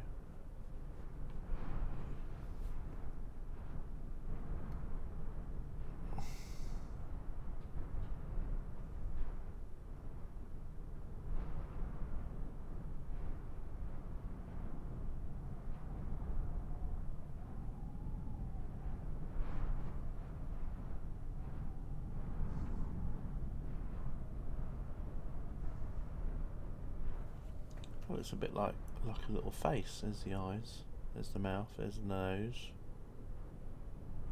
Of course, and as you get nearer, the shape changes completely.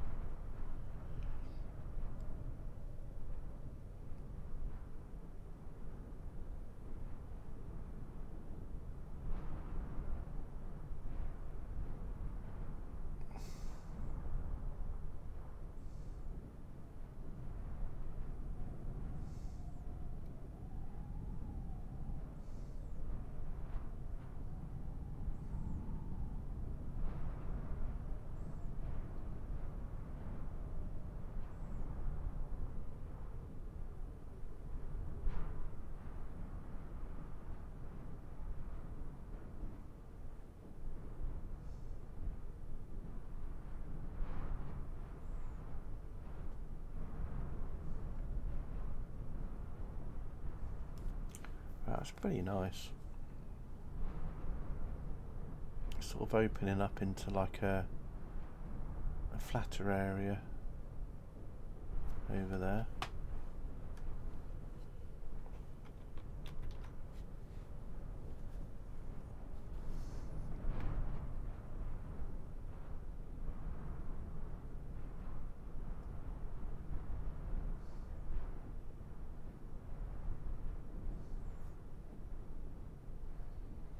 Let's go down here a little bit.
quite nice here. That looks nice over there.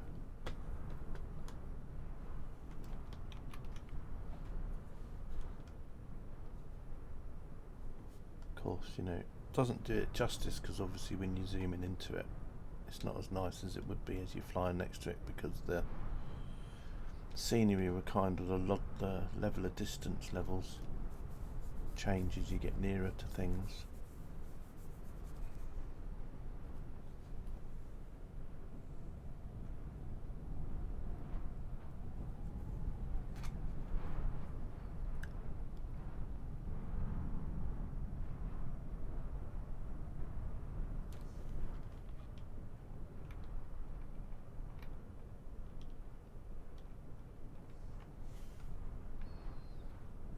Changing the exposure on the drone cam.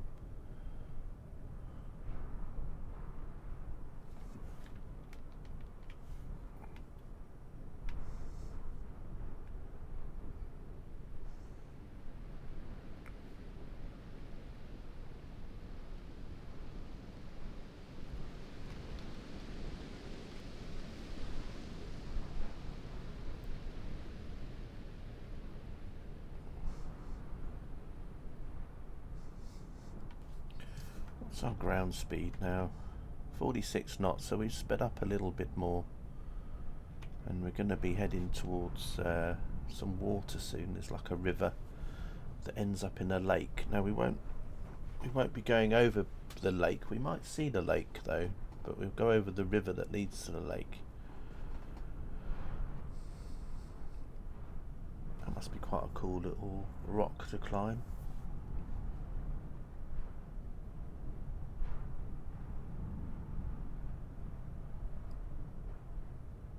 So I think a lot of that shadow is a burnt in shadow from the image, isn't it, there? That darkened area. Looks like it's raining just over there. Whether or not it's raining though, I don't know, because when I left earlier, in the place that I left from, the ground temperature there was -8. So if it's the same sort of temperatures over here, then it might be snowing, but I can't see any snow on the ground, although that doesn't mean much in flight sim, so we'll have to see. As I get nearer, it might load some snow textures up like it has here. We'll have to see.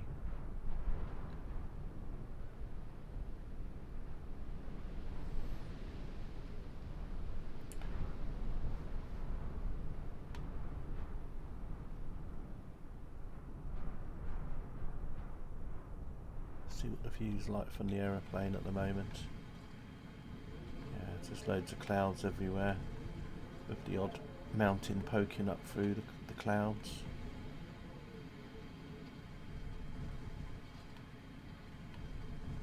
It's pretty crazy though.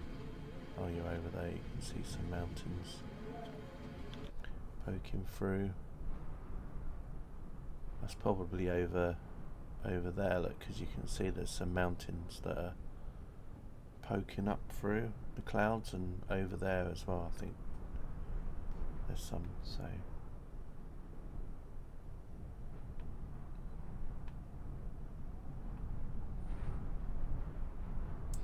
there's a rainbow over there, very nice.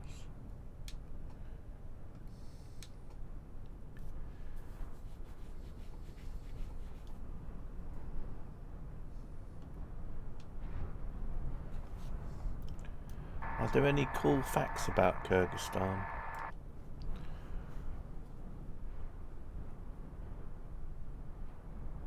Kyrgyzstan is home to the world's second largest alpine lake, Issyk-Kul, which is also one of the largest lakes in the world that doesn't freeze in winter. Ah, maybe that's the lake that we're going towards.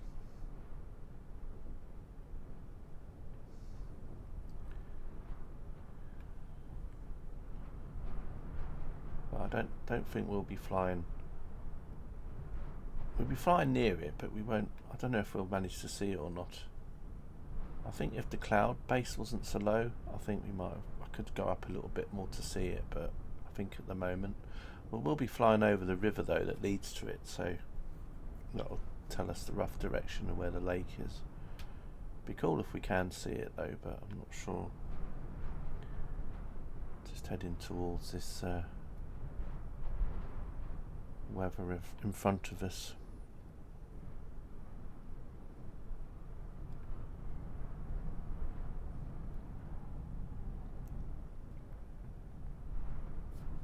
Ground speed now is 42 knots and 39,000 feet now, and we're descending at 100 feet per minute, 135 to 150. So our rate of descent has increased. It's still pretty shallow.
So we're getting nearer to the rain over there.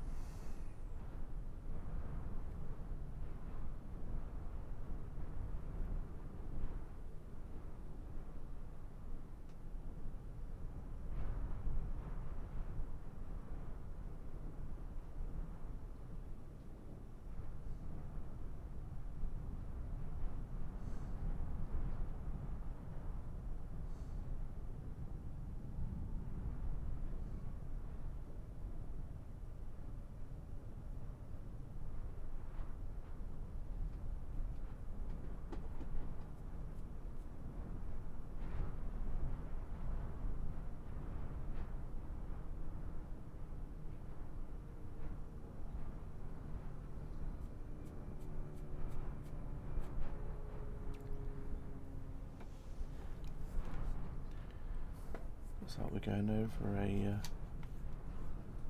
town or something, or community.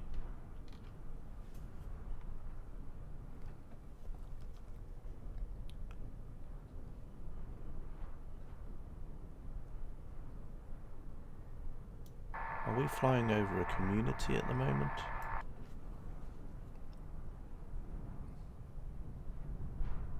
Yes, we are currently flying over a small community called Kerbin, which is located near Kerbin Airport. It's known for its agricultural activities and is surrounded by beautiful mountainous landscapes. Kerbin. I wonder where the airfield is then.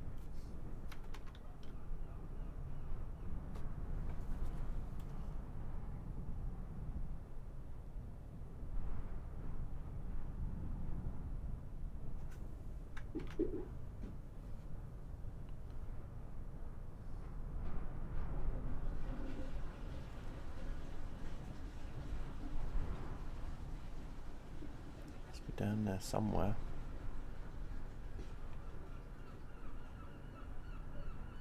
It's probably like a bush strip or something.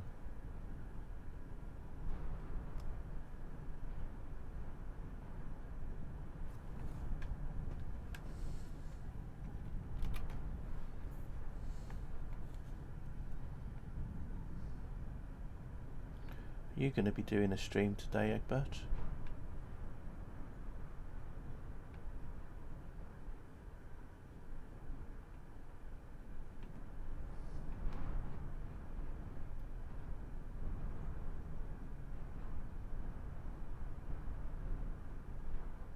There's a little river there. I think that's the river that leads up to the lake. I'm not sure. I think it turns into a different direction. I just need to look on the map again. No, it's not the same river. It's a different one. This might lead to the river though. Not unless it's just where the river gets bigger and bigger and then turns into that river.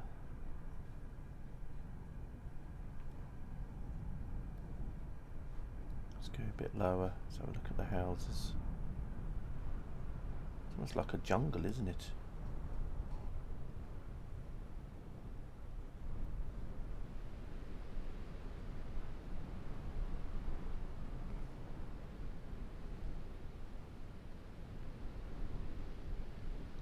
Looks like we are catching up with the rain though. It's because we're going faster than the clouds, I think, below us. So, yeah, we're going to catch up with the rain.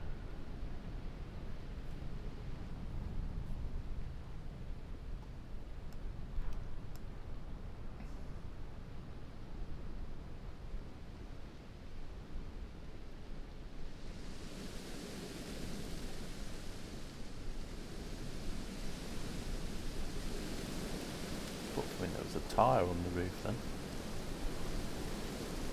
All got Sky TV.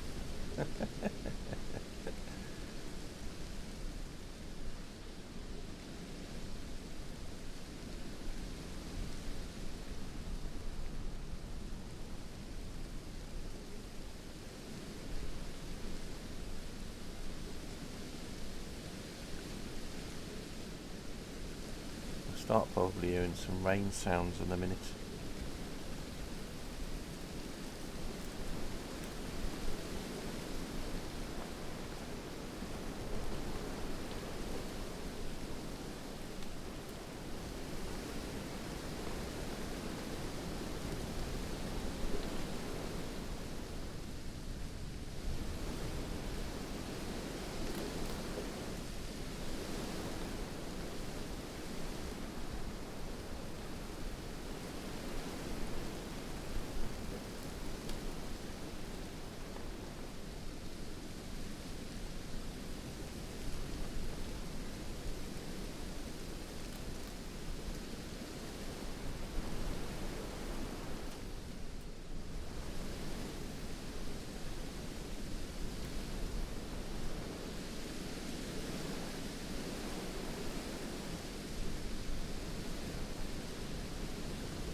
I think the ground speed might have picked up a little bit. Oh no, still doing 39 knots.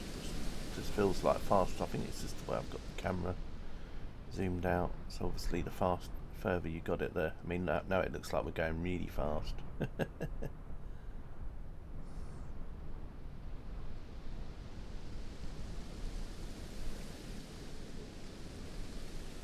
then you can make it look like we're going really slow-ish.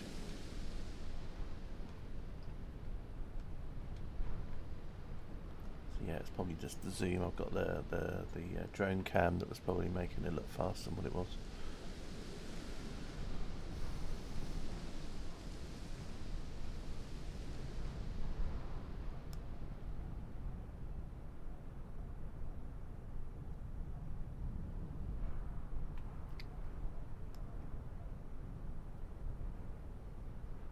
I think we're descending a bit quicker as well now. Yeah, we're still descending at about 160 feet per minute, but you can really tell now when you have to keep adjusting the drone cam a little bit more, although part of it's because I'm skimming quite close to the slope anyway, so I have to keep climbing up and down, going up and down these slopes, so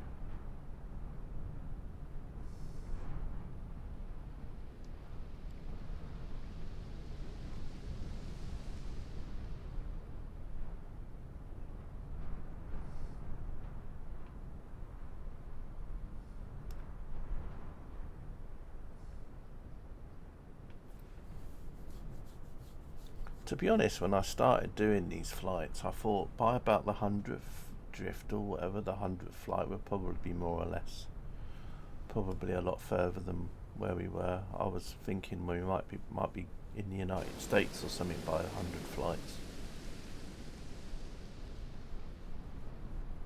or Canada or South America. Didn't really have an idea.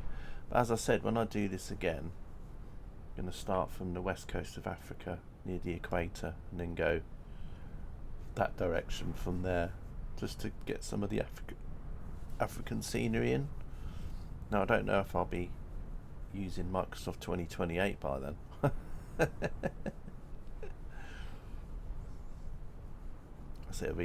Even if it'll be called Flight Simulator 2028, it might be called, as I said, World Simulator, because maybe they'll move on to everything, you know, trains, trucks.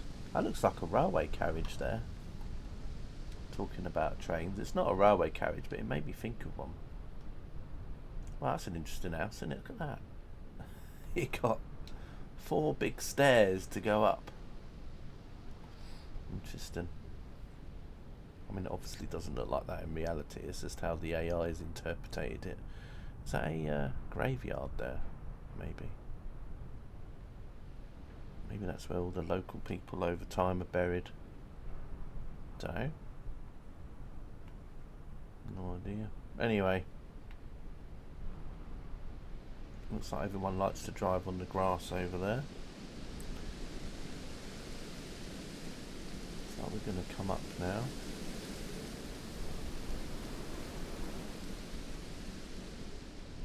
Let's go up.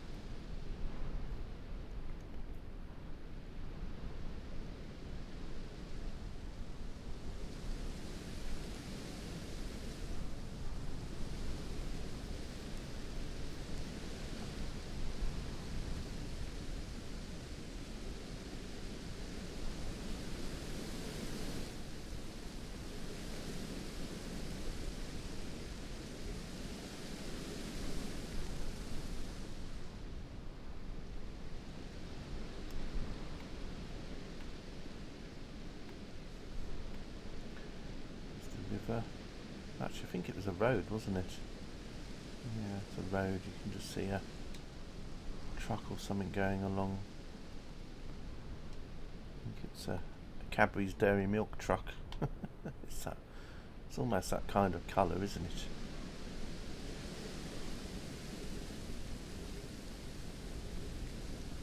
Let's have a look from here.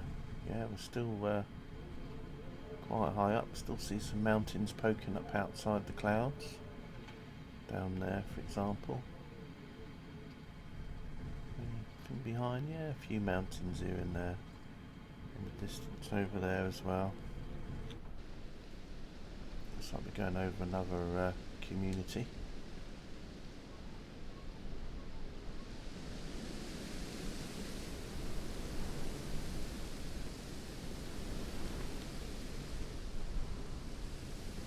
Out of this cloud a bit.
So quite a few little communities alongside this valley here, road network. Can't really see the mountains now because of the visibility in the cloud.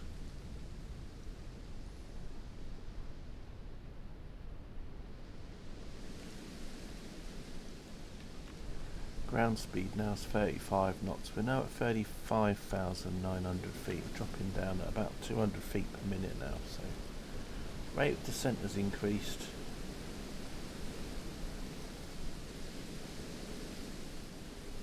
But still not like crazy high.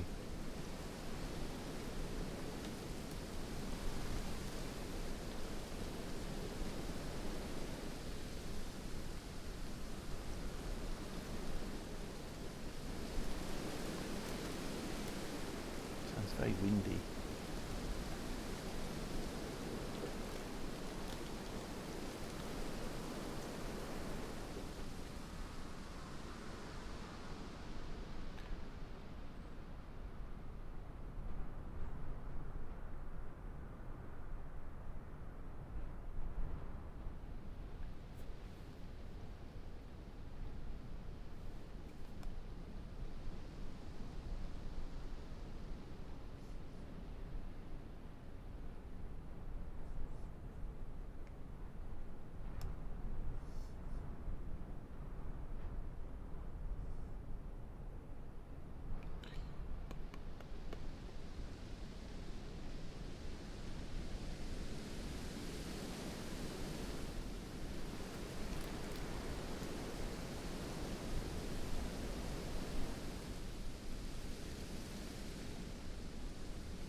Oh, there's the river.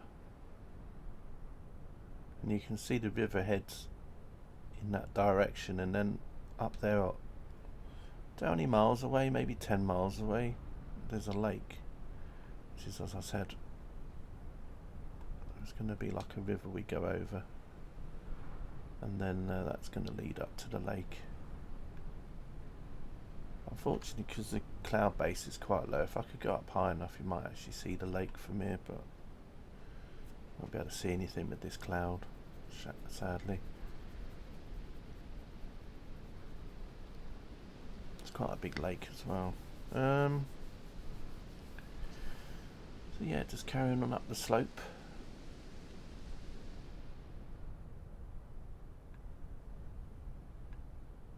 Still pretty mountainous all around.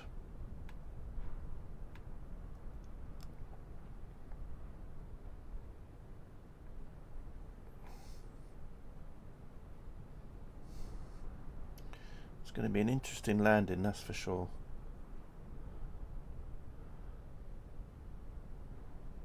So what I'll do is I'll land with the parachute, and then once the parachute and the plane stop moving, then I'll pack the parachute away, and then if we're on a slope, then obviously let the plane do what it's going to do down the slope.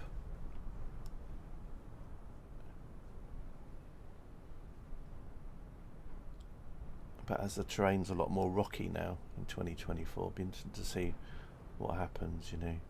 Maybe we'll flip over onto our roof or something, or no. No idea. Something in a way to look forward to. Or backward to. Depends on which way we go down the slope.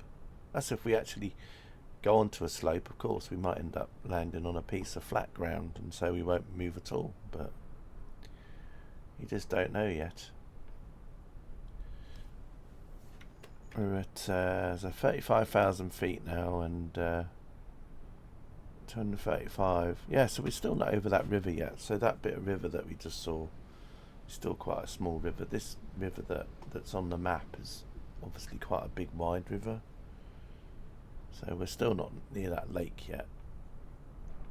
I hadn't looked at the map for a while, but yeah, we're still probably about 20 miles away from it, maybe, looking at the map.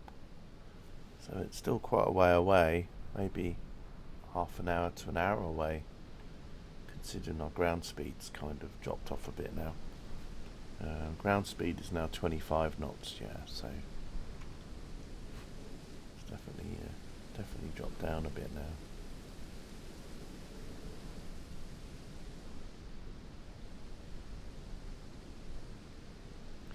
Be interesting to see what happens. Interesting that AI housing there.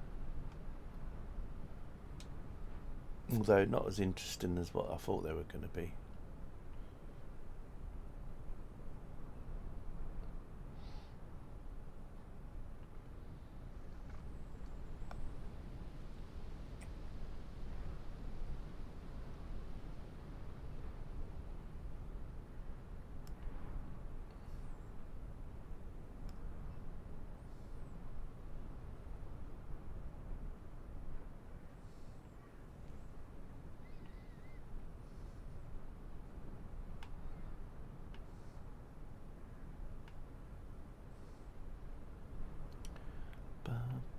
Ba-ba-ba-ba-bum.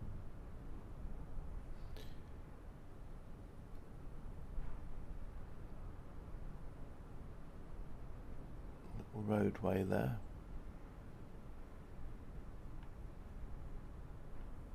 Reminds me of that road in San Francisco, obviously. This doesn't have as many houses on it.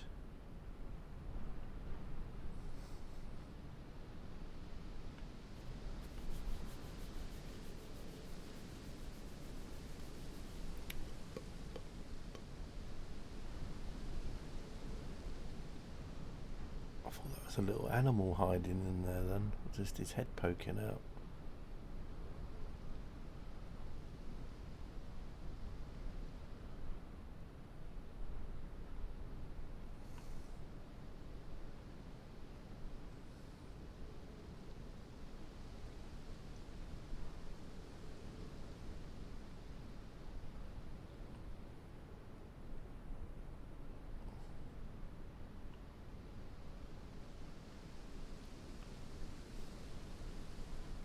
I love the shards of light coming down over there. Oh, about to climb the drone up a bit again as we're coming to another side of a mountain. Yeah, more mountains coming up, it looks like. Some more little community down there.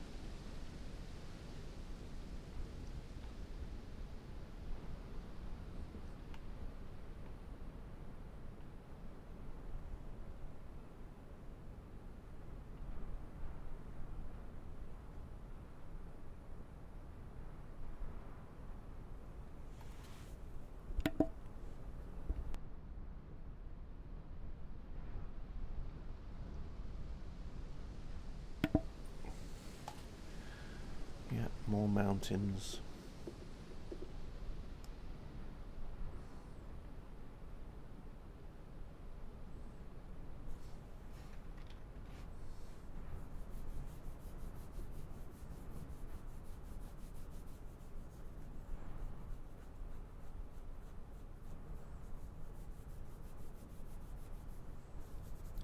So yeah, ground speed's definitely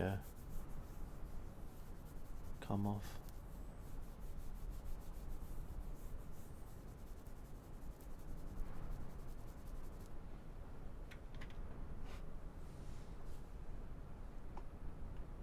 Wow, it looks pretty cool. As I said, it's just a shame that the weather's a bit cloudy, but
Are we going to see a shift in the winds?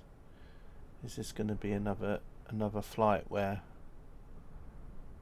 the ground speed drops down to a very low speed and then suddenly we go off in a different direction? I hope not. There's a little rainbow just down there. That's pretty cool.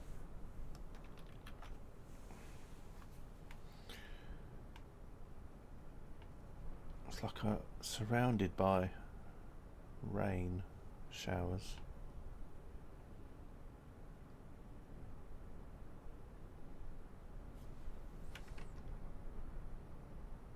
The ground speed is now 18 knots.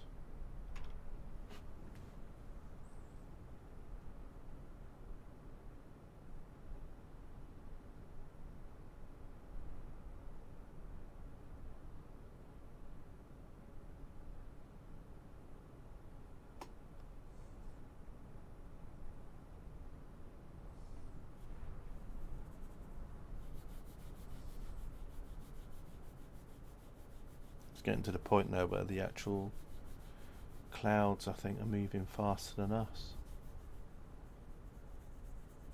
which might mean as we get lower our ground speed will pick up again. Saying that though, you can see by the clouds the direction that the clouds are going, so are they coming towards us, or is it just where we're, don't know, have to wait and see.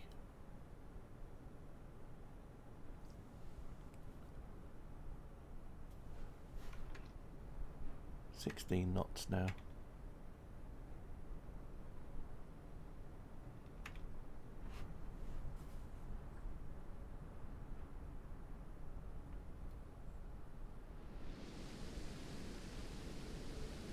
It doesn't feel like 16 knots though. It's a lot slower.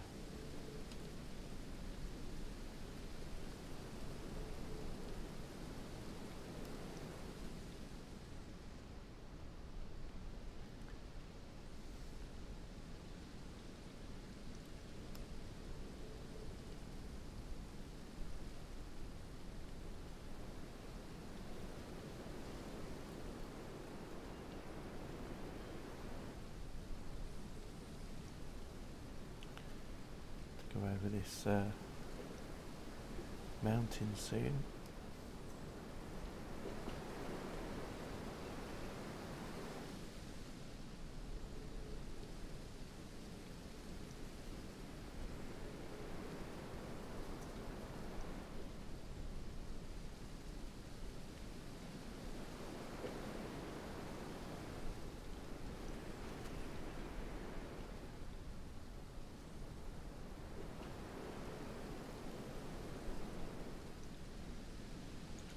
Rock.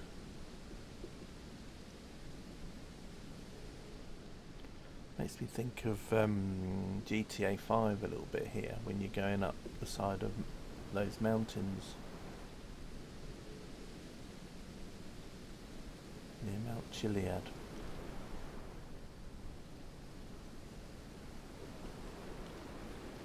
I need to find that mountain actually, don't I? Do a balloon flight near there, the one they use in the game, Mount Chiliad. Actually go around that area in Flight Sim. But obviously, it's a snapshot of an area.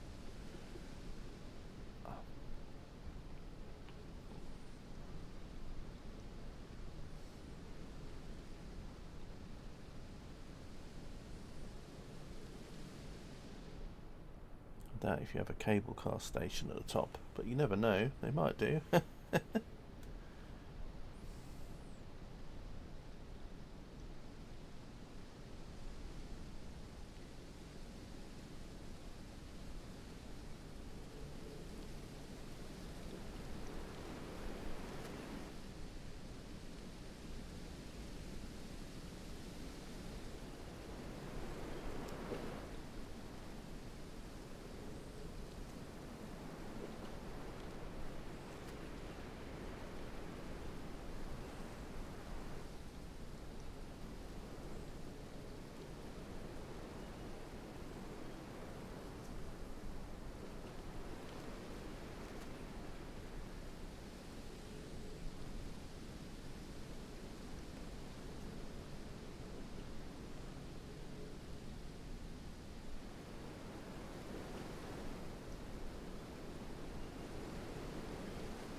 Let's have a look. What's my ground speed now? 13 knots now.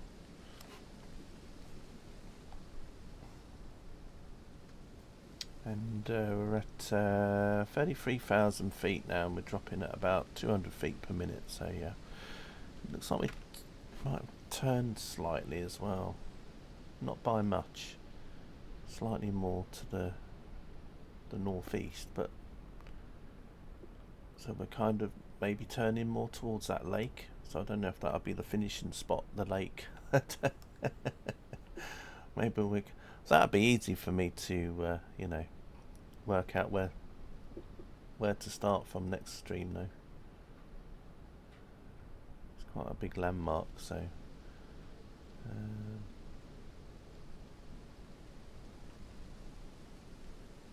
It's almost like I've got the camera tilted, isn't it? It's just the mountains. It's just the steepness.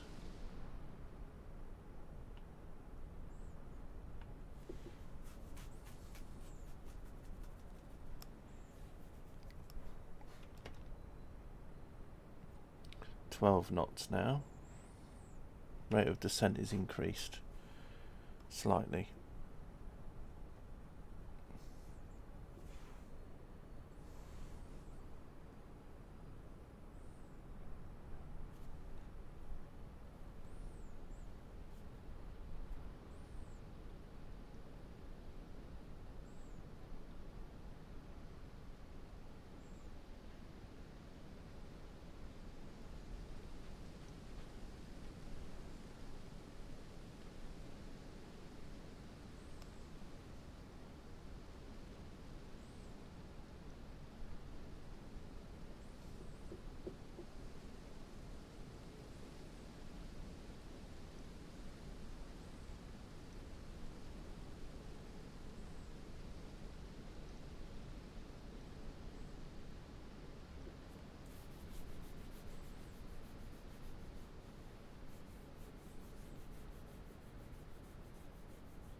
So yeah, really slowing down now.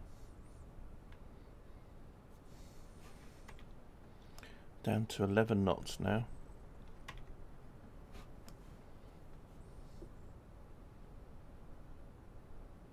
So yeah, I was hoping we might have increased speed a little bit as we went down, but it's dropping off quite a lot now. But we're still pretty high up. Although, if we were on ground level, then yeah, I mean, still pretty high up, but considering some of these mountains are quite high.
Just coming over the top of this mountain now. What's the ground speed now? It's now dropped off to 10.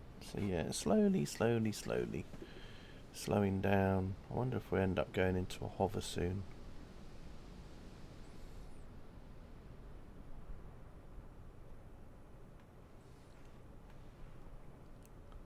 Let's have a look from the actual plane itself, the plane view. Still pretty high above the clouds here.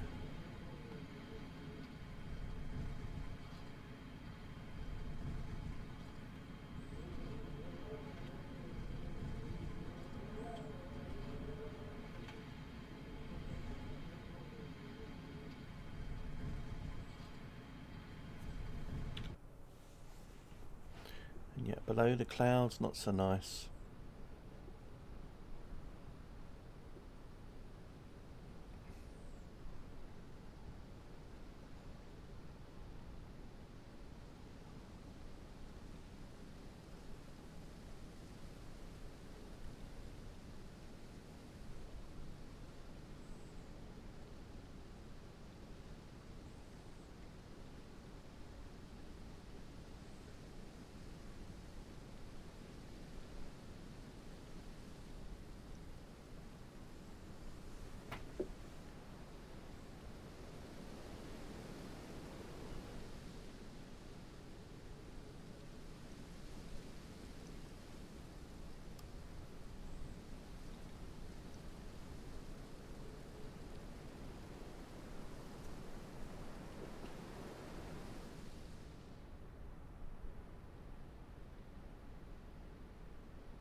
Get up above the cloud again.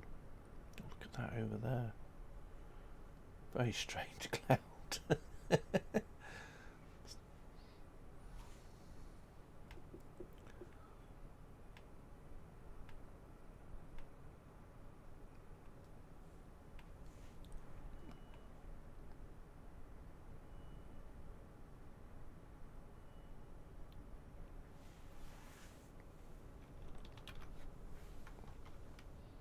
Still doing 10 knots, which is good.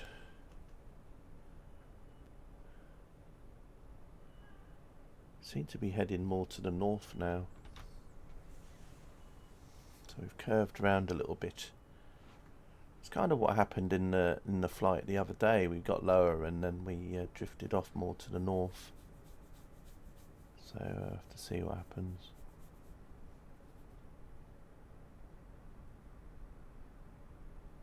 Very nice though.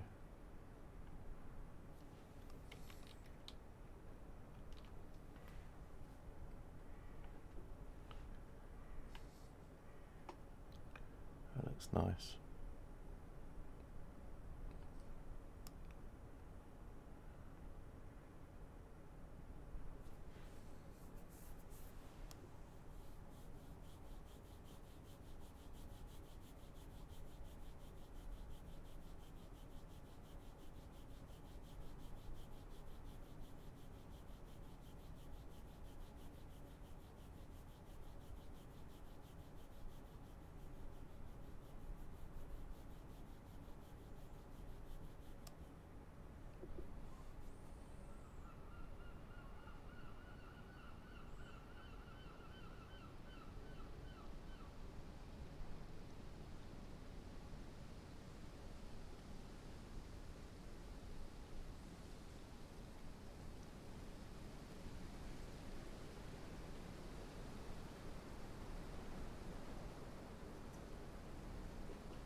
Rate of descent's picking up now, about 350 feet per minute now. Hey Carter, how are you doing? Mountain ahead. Yeah, we're still pretty high above the mountains though. This is just a drone camera view of the mountains though. We've slowed down quite a bit now. Nice to see you, by the way. Hope you're doing all right. Let me check if you can find a parachute. Yeah, this is the view from the actual plane though. As I said, but it's a little bit nicer up here. The sun's out. The sun's shining. It's just down here it's a bit gloomy. Yeah, so this is just a drone cam. So I have the drone cam just so that I can move nearer to the ground. So that's all. So this is the drone cam, you see. You can just go up and down. Yeah, exactly. We're over I can't even remember how to pronounce the country now. Khazakstan or somewhere like that. It's we're getting quite close to China, but we went, but it's in that part of the world. You think this isn't the Netherlands? Yeah, not unless this is like a few billion years in the future, or a few billion years in the past. Oh, I don't know.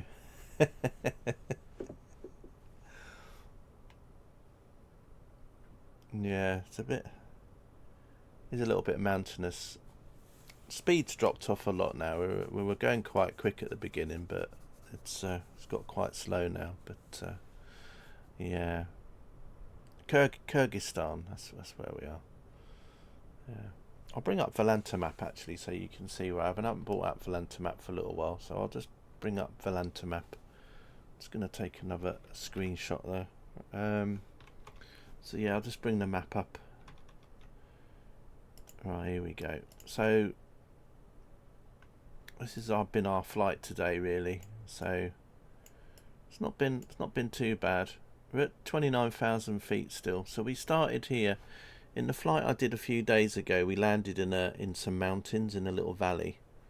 So that's where we started from today, in the mountain range, and so this bit here was Kazakhstan, and we'd gone over into Uzbekistan, and yeah,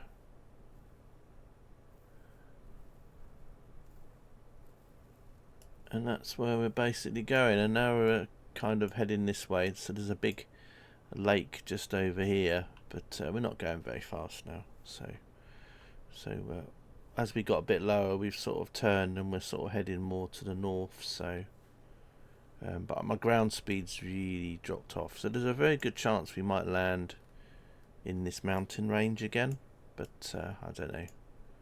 Who knows? The nearest is an airfield over there, quite far away. Toktagul. But yeah, if I scroll out a little bit, you can kind of see. So we're in Kyrgyzstan at the moment, and then here, this border here, that's China, the border of China. So we're getting quite close to China now. So this is Nepal. You've got India here. So this is the sort of area we're in at the moment. So yeah, that's basically how things are getting on. If we keep on going in this direction, we might even go over to near to North Korea. That'd be interesting. You never know where we might end up. So yeah, rough terrain. That, yes. Yeah, but obviously once I'm on the ground, there's a little bit of a journey to go still, because obviously if we land on a slope, then the plane has to then roll down the slope for a bit. So it'd be interesting to see how we end up.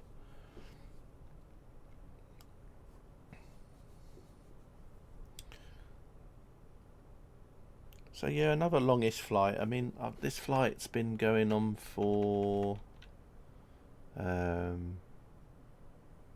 about 2.5 hours now, so it's not overly the longest.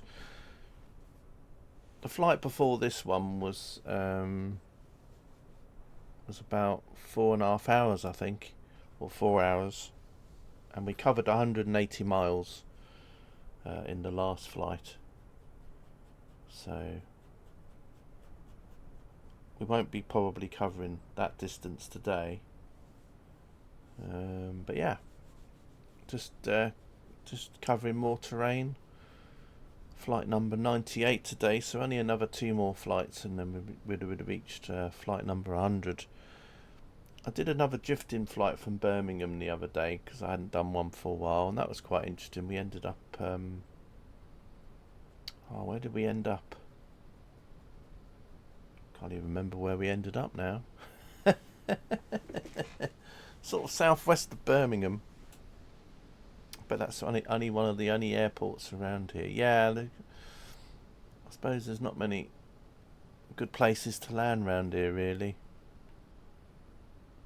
unless you can find a valley and then you could get like your little Piper Cub type thing like they do in Alaska and land like a little Piper Cub. Yeah. But luckily, you know, for these flights now, we don't start from airfields anymore. We literally start from where we landed, more or less, give or take a few meters.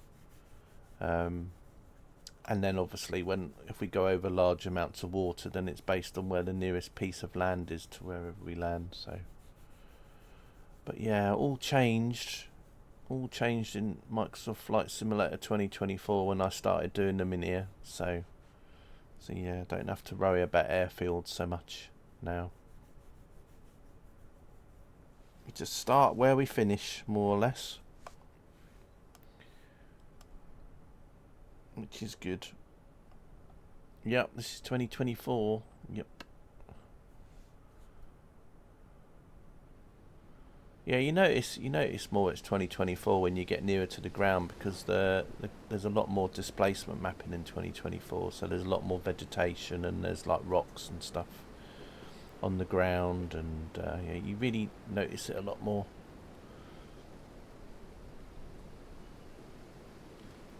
Little subtle differences, like, you know, like the rocks come in and stuff. So obviously when I land, it's a little bit more of a terrain that you have to deal with. So, and obviously the vegetation is a lot different in this one, and the trees are different. So yeah, there's a few differences. And the skies, even though you probably won't notice so much difference, there is differences with the sky and all that, the way the sky's generated. And there's other goodies as well, but unfortunately I don't see a lot of those goodies, because unless you've got like good graphics cards with ray tracing and things, and you don't see those goodies. But it's just like in cockpit, shadows can be a little bit better as well, because they use ray tracing shadows and things. But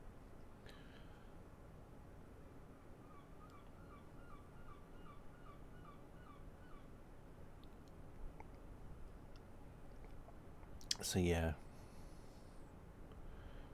into 2024 now. I still use 2020 a lot, actually.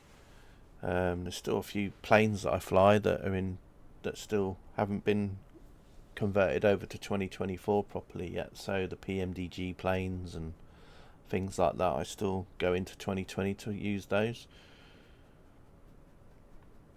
And because 2020 obviously was getting quite stable at end of life, you know, it's quite a nice sim to go back into, whereas this sim's a little bit more buggy. Although I am running the latest beta at the moment, Sim Update 1 beta, which is quite good, and it did fix a lot of issues with it. So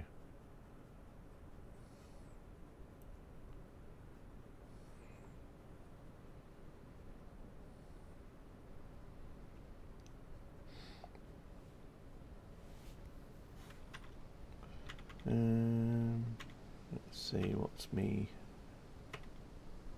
Yeah, ground speed's still about 10 knots. We're dropping down a lot quicker now, about 400 feet per minute.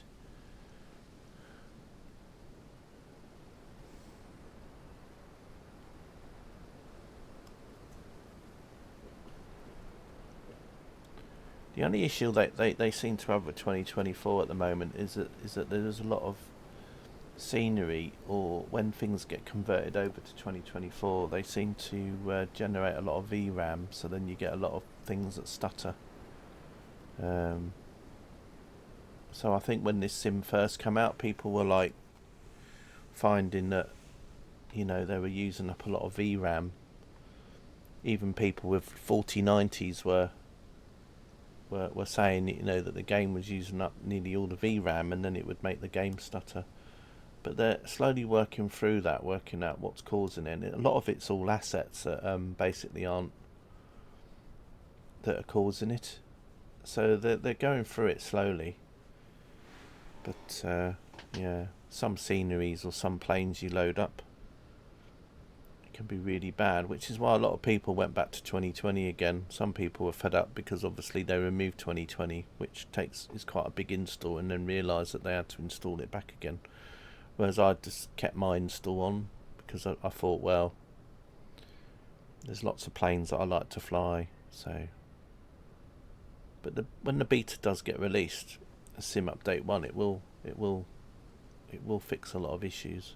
But it'll be Sim Update 2, I think, which will be another one that will be quite a good update, but that won't be out until about April, May time. So I think they're every 3 months, the Sim updates, so yeah, it'll be a while yet. Sim Update 2, Sim Update 1 comes out later this month.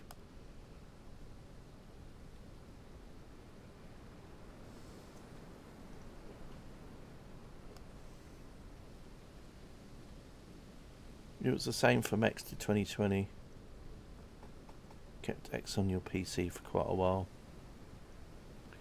Yeah.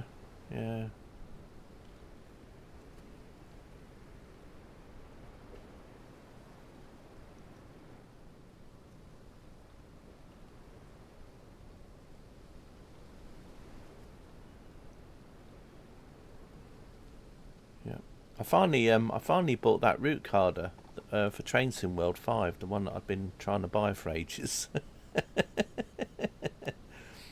You know, the little German route, which you basically haven't really played much of yourself because it's quite a short route.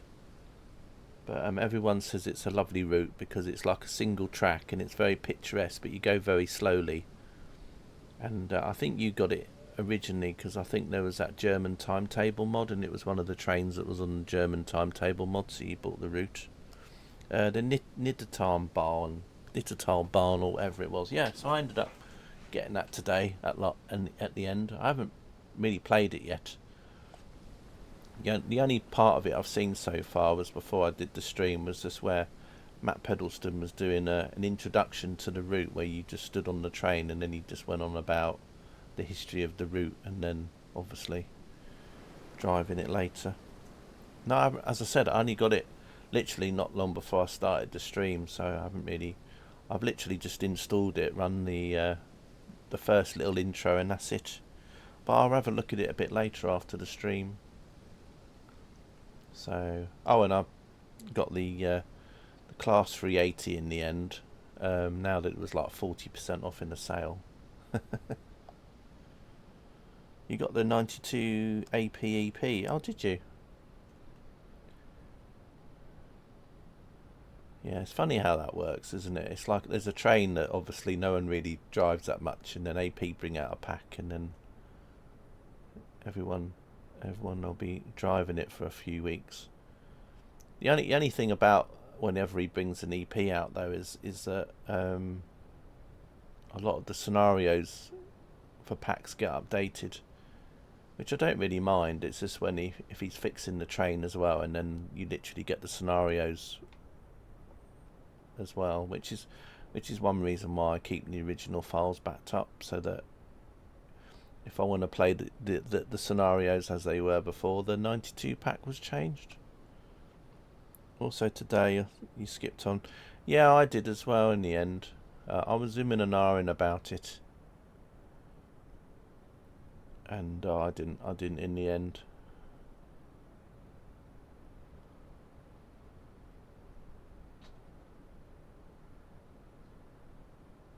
So I think it's because really I'm, in Train Sim Classic at the moment, I'm just tending to be playing a lot of the workshop scenarios or older scenarios. So I'm thinking, well, I don't really need a lot of the you know, any sub stuff.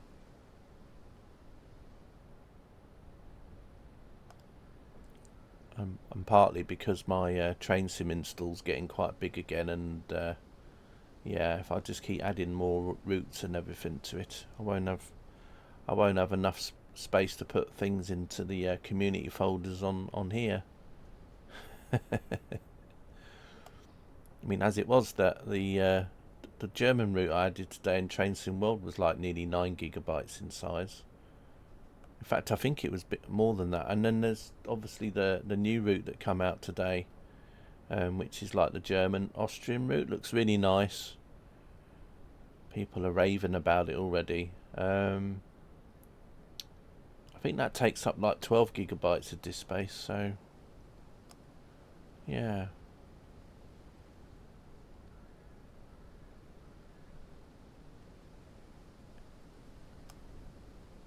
Yeah, that's right, the crocodile looking train. Yeah, I mean, it's not Dovetail that made the route, it's another group that make it, and they obviously did quite a good job on it. I mean, I've not actually seen much of it myself. I'm just reading comments that people have been saying, you know, a lot of people have been saying it's probably the best TSW route and things, which is good. If you like German and Austrian stuff, then yeah. I don't mind it, but as I said, I'm not going to get it full price. I mean, in about 6 months' time or whatever, I might get it if it takes my fancy. Also, quite a bit of single track. Yeah, well, it's that kind of area, isn't it? But from what people were describing, the amount of detail they put into the route and the things that they have in it.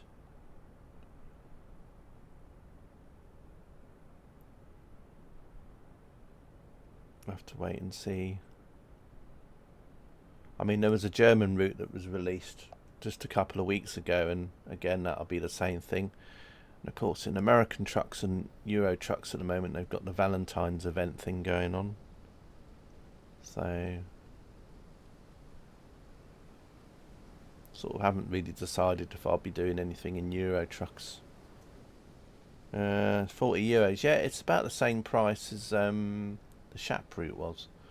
So it's about, I think it's about the £32.99 UK pound price point, which is the same price as West Coast Mainline over Shap was. So I don't know if that's a new price point for routes now, or basically if a route's of a certain kind of, I don't know. I don't know how long the route is either. I don't know if it's a long route. I just know it's got some rolling stock in it and quite a bit. So I don't know. As I said, I haven't really watched any previews from it. It was just when I was browsing Steam earlier, I looked at the reviews on Steam, and it already had lots of positive reviews, and I thought, oh, must be all right.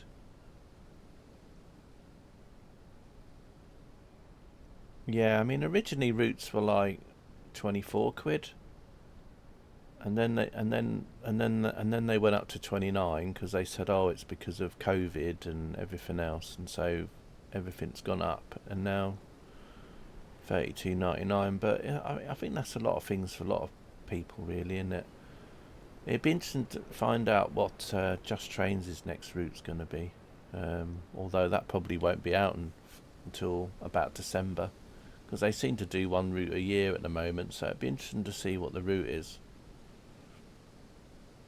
As I said, I've got theories on what I think it might be, but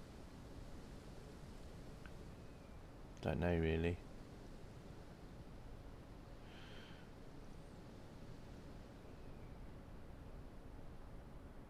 I'm hoping it'll be like it'll either be like an 80s version of the Riviera line, or I've got a feeling it'll probably be more of another route that's going to join on with the route that we got already. Either it'll be like Carlisle to Glasgow, like WCML North, or it'll be something like the Port Road and the Barrow Inverness route, perhaps. so it'll still link up. Or it could be the West Coast main line going from Preston all the way down to Stafford or something. You know, because Just Trains did that with like the East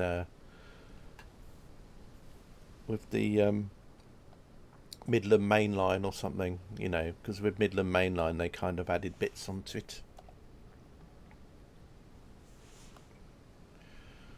So yeah, it'd be interesting what they do, Carder, to be honest.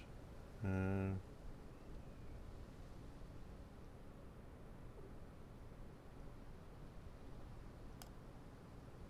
mean, they're making the 86, so I mean, you know, so the 86 is going to come out, and then obviously there'd be another route they'd probably want you to run the 86 on. So it'll either be going south or it'll be going north. I don't know. No idea. I have to wait and see. But if they've learnt some tricks from Shap, because they learnt a lot of tricks from Blackpool, which is why the distance was longer the second time around, so maybe they picked some more stuff up from doing the Shap route, you know, some shortcuts, or so they might be able to do another route which is kind of the same sort of distance. I don't know. I have to wait and see. I think it'll be quite a while before they unveil what the route is. I'm trying to think when they actually unveiled it as Shap. I think it was like July, August time when they actually came out and said, oh, the next route's going to be Shap, so probably going to have to wait a little while yet. There's another, just going up alongside another mountain. My ground speed's really dropped off now.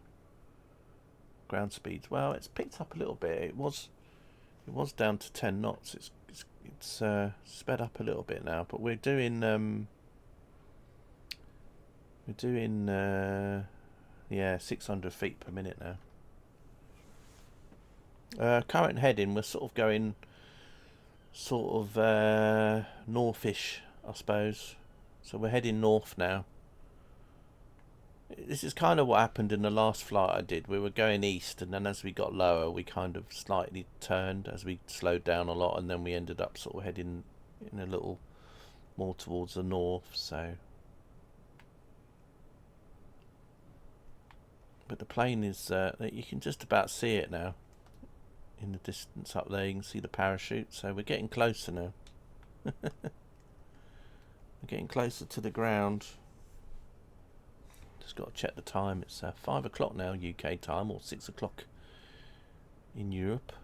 Well, in certain areas of Europe anyway. This would be dark where I am, because we're about 4-5 hours ahead now where this is. So I had to move the time of day back a little bit.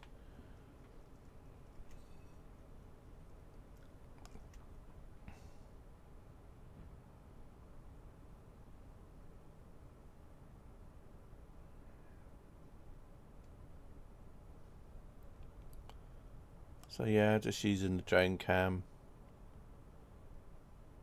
But we might be like 20,000 feet up, but these mountains are quite high, so it'll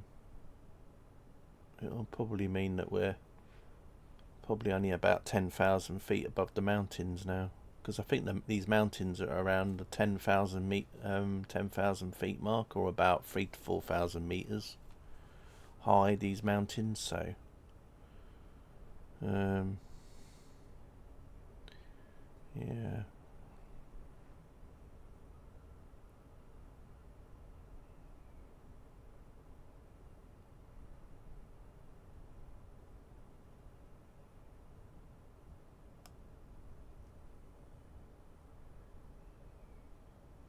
Just doing little bunny hops almost. Oh wow, that's pretty cool.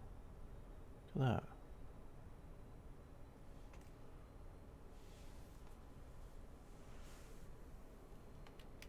That's a pretty cool little shot there,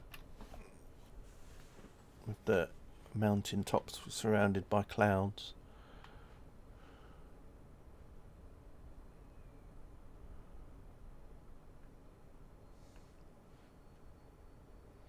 I think the sun's starting to go down again as well, so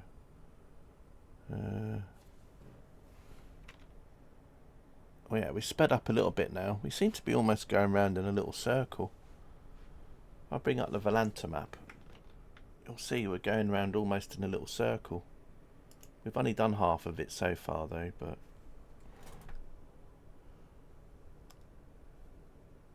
why is that not showing up? There we go. So yeah, you can sort of see where it's so we're starting to curve around. So whether we're going to go that direction or whether or not we're going to go around in a little circle. there was some towns and that along here. There was like a valley, so there was a lot of towns in this valley here and a road network, so we might end up got a place there called Chat. Is that what it's called? Chat. Wow, there's a place called Chat and Turduck. That's quite interesting. That's where all my chat lives, in Chat. Well, I don't like saying chat actually, as you all know.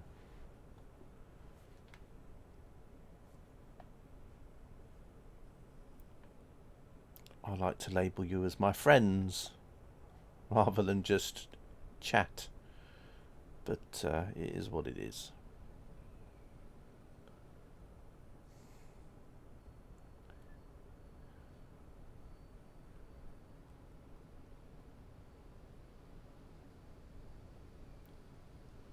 So yeah, definitely coming down a lot quicker now.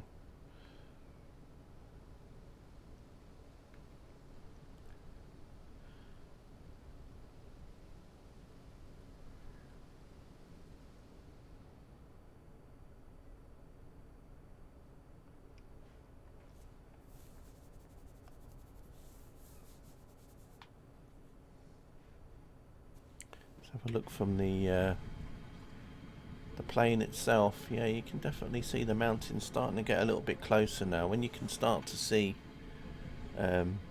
vegetation on the tops of the trees, on the top of the mountains, you know that you're getting closer to them. You know, oh, I can see a tree on that mountain. Well, we must be getting close to it then. Still a nice view from up here though. Still a very nice view.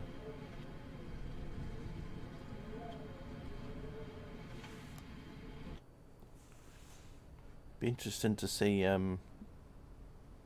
how far we actually go once we've actually landed though, because as I said, if we land on a slope we're going to go down it. We're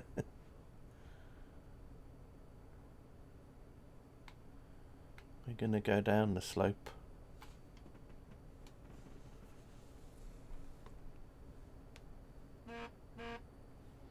Oop, vibrating phone.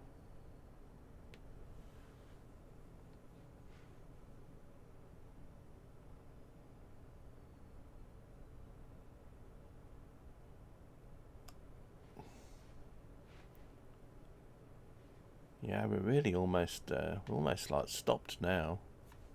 Our ground speed must be really low. Yeah.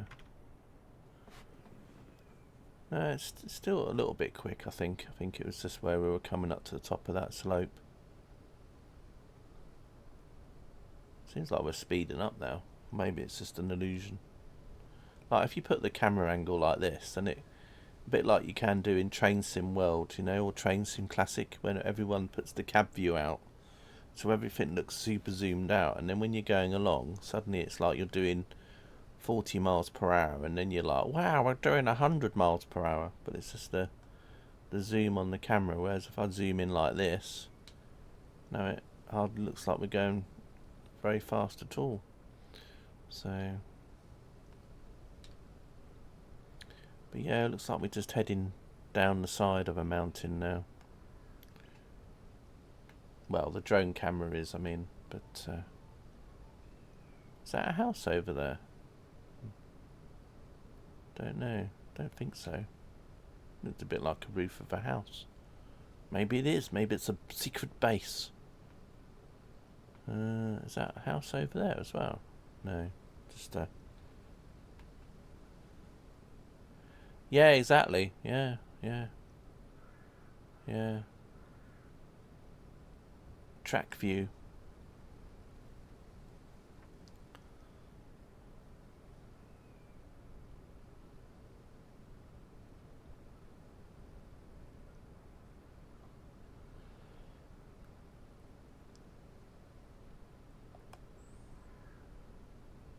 Yeah.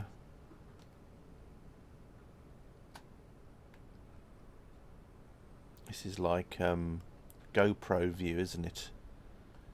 The zoomed out GoPro lens type thing.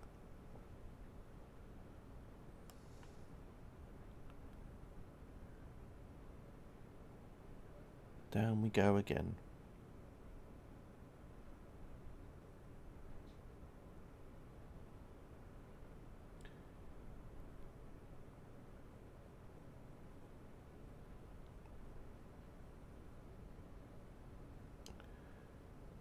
So yeah, just a few things for Train Sim World. I got, as I said, got the 380, mainly because there was some Scottish routes had the 380 in the timetable mode, so I thought, well, that's cool. I've actually driven the 380.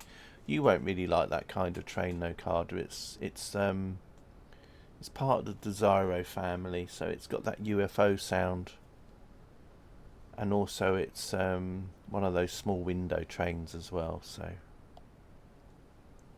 yeah, it's the one with a diagonal nose. Yeah, that's the one. Yeah, yeah.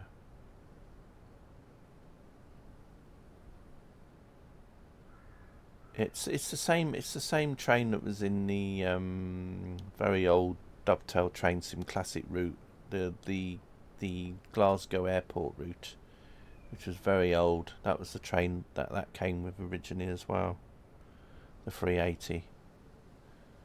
And then there was like a newer version of it, which I think is the 385, and that one came with the Glasgow Edinburgh route anyway. So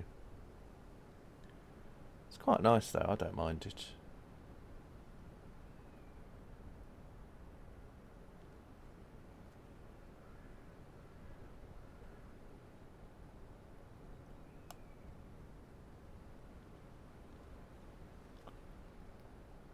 I think that timetable that you used to like on the German route, I think it's gone up quite a few versions since you last looked at it. Trying to think what the number is now, the version number.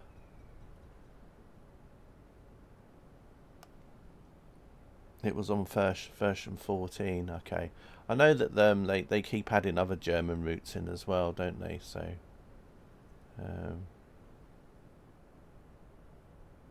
But yeah, from up here, it's as I said, quite a nice view from up here, and yeah, looks like we're heading towards Chat.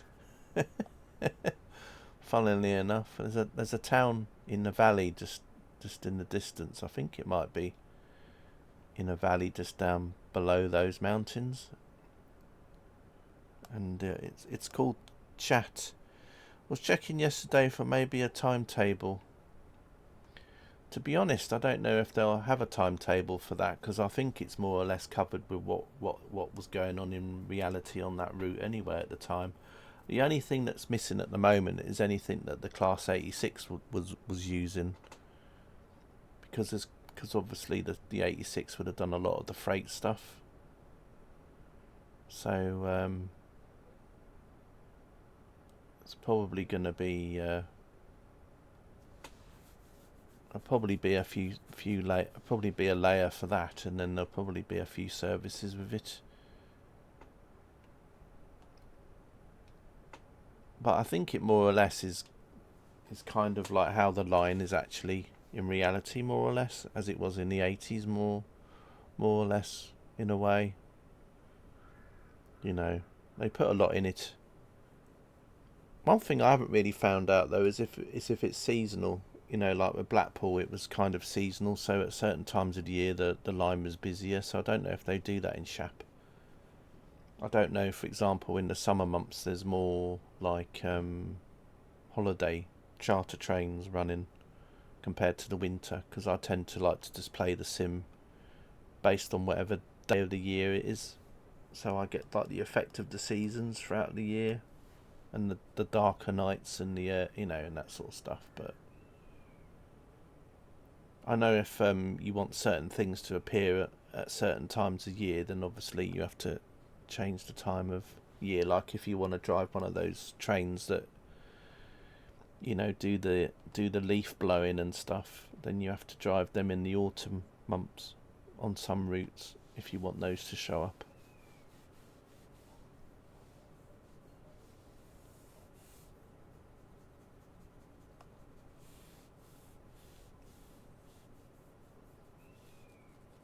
I mean, the only thing that someone could do for Shap though is do a modern day version of it, but then you'd get people that would still then complain, because obviously the track layout and the things, the signage and that aren't on the route because it's based of the 80s. So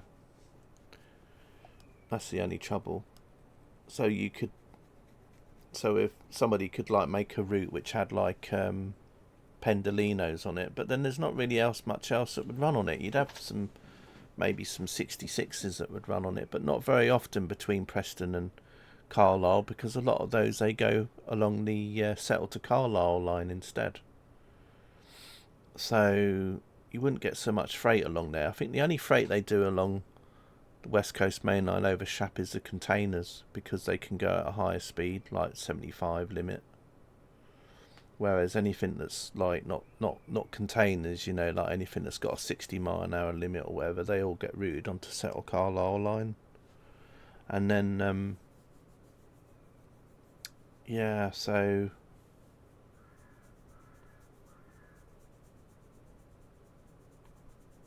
and then you don't have the Class 350 on that section of the route, because they only go as far as like Crewe to Liverpool or Birmingham. So you won't have any 350s on that section of the route either. So apart from the Pendolinos and the 66, there isn't really any stock, modern day stock you could have running on there. You could kind of have like maybe some Transpennine stuff as well running, but yeah, there isn't a lot you can do. I'm still waiting for the remastered version of the Great Western Express to come out as well, but I guess they're taking their time with it.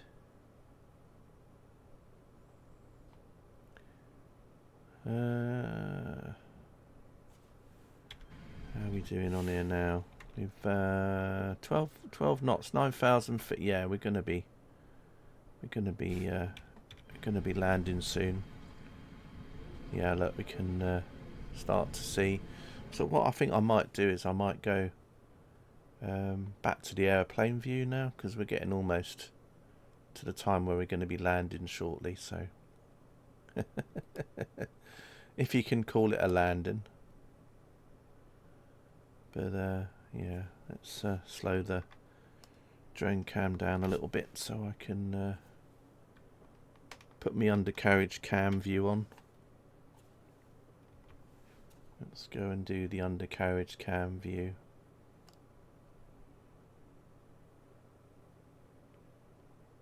I think we might make it over the top of this mountain though, so we might go in beyond. Although there is quite a nice little, what direction are we going? Oh, we are going the right direction. Yeah, I think we're almost heading sort of like west now, so we've kind of gone round in a circle. But we're going very slow, so it's not like we've done a lot of distance. But there seems to be like a flat area coming up there. You can just about see it. It's almost like a landing pad. Maybe we're going to land on that. Well, that'll be a bit boring, because then it'll be flat and we won't be going down a slope, but never mind. Let's just manoeuvre underneath and then get like a landing cam view.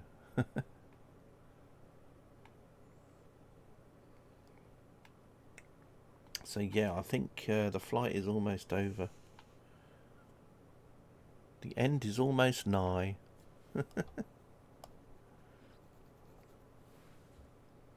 But yeah, it's been an interesting flight. It hasn't been as long as the last flight I did, but still been an interesting flight nonetheless. So it does look like we're going to be landing on that little area there,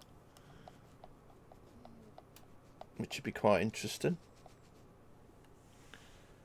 Although we might just miss it. I don't know. Do I want to land on that area? I want to roll down the mountain a bit.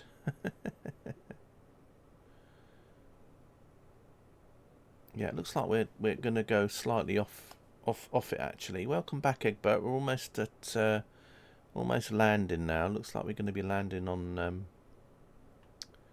top of a mountain, I think. We're quite close to a place called Chat, believe it or not. There's a little village or town called Chat, not very far away.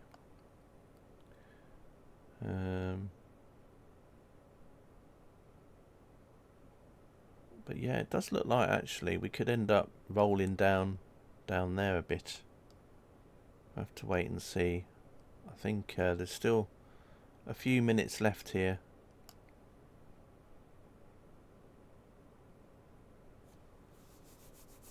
Although as we seem to be going down a slope, then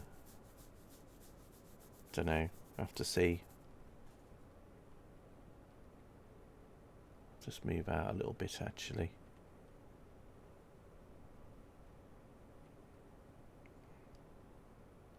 Thought you may have missed the ending.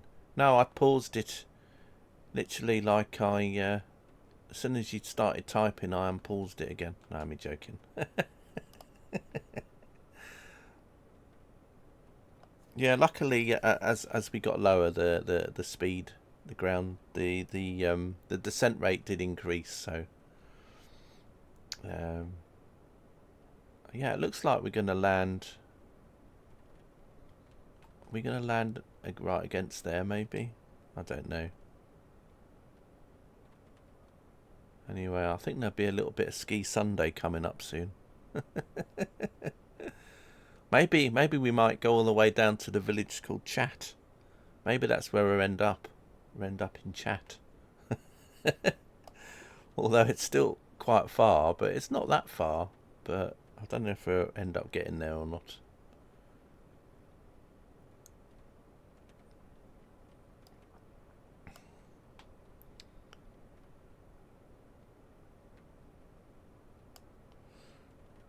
But yeah, it's going to be interesting.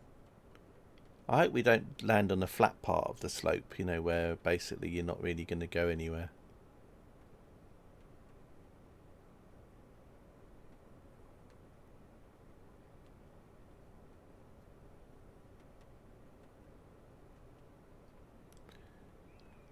There's the old parachute.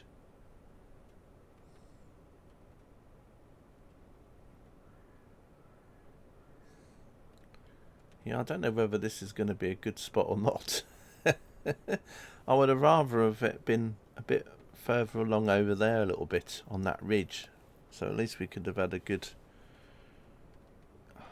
I don't know, we'll have to see. Plus with all these vegetation and that everywhere.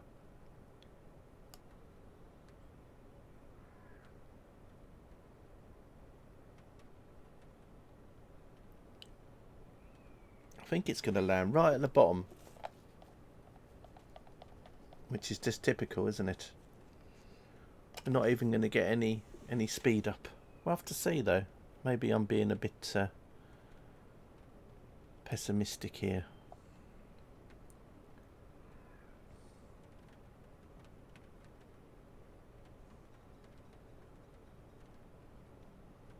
But it does look like we're going to land right at the bottom. Although we might, if we land on the side a bit further up, we might have a bit of rolling back to do. I'll have to see, but we might still have gravity in our favour here. It's just that we're kind of, yeah, I don't know. We'll see what happens. See what happens here.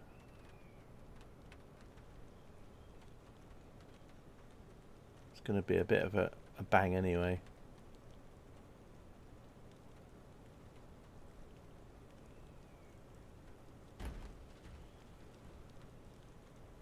you go. The is it rolling backwards a bit? Yeah, it's rolling backwards a little bit. So what I'm going to do is I'm going to go in here and I'm going to turn off the... going to pack the parachute away, and then that'll hopefully... There we go. Right. There we go. Right, we're going to be able to go forward again. Come on, forward. That's it, turn a bit. Come on. Oh. Oh no, it got stuck on a rock. Oh, that's a bummer. Yeah, we got stuck on a rock there. That's the only trouble, is now we got like rocks and that, you see. So the rocks will impact the movement. So you don't get all this kind of moving around like you do. But yeah, that's about as much of it as you're going to get, unfortunately.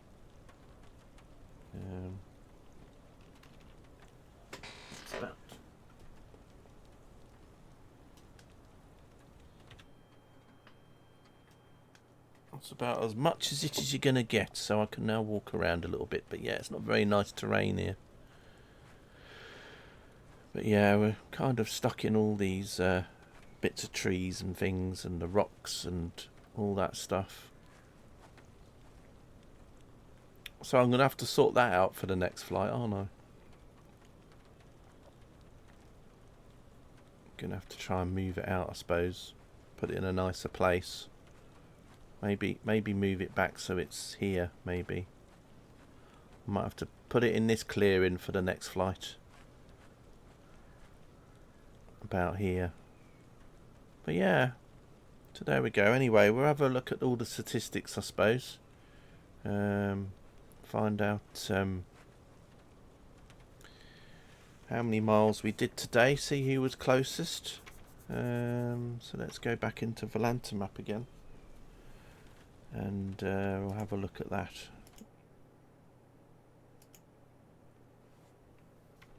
So let's see. Let's complete the flight now. Review my flight. So anyway, as I said, we started from a little. We started from a mountain and ended up on a mountain basically. So we started from here. And then we went along in a sort of easterly direction. Went over into Kyrgyzstan, and then we carried on just going over lots of mountains. And as I said, for a while we actually went along a valley. So there was a little while we flew along a lot of farmland and some houses and communities. So we kind of went down the valley a little bit, and then as we got lower, the plane started to head more in a northerly direction, and then. There's the place called Chat just here. So there was Chat just here. It was. There we go, Chat, and we just landed on this mountain here. Our first landing was 621 feet. So yeah, wasn't too bad. And then we just went down into this sort of like area. But let's have a look at the all the facts and figures, shall we? So, statistics. We did 110 miles in the end, so not so far. And also 3 hours and 9 minutes was the flight time. So, yeah, 110. So, yeah, 137 I think I put down, didn't I? So, unfortunately not 180 today, but yeah, well, never mind.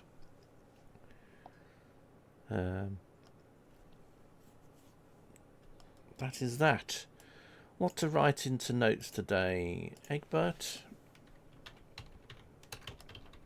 Carder, and Neko popped in today. Nice flight over mountains. Really isn't much else to put, really. Landed near a place called Chat. CK, you require 110.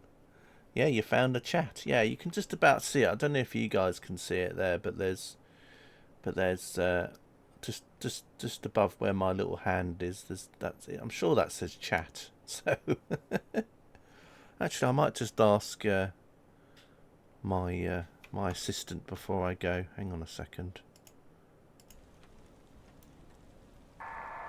Are we near a place called Chat? Now, it might be pronounced differently, so I don't know.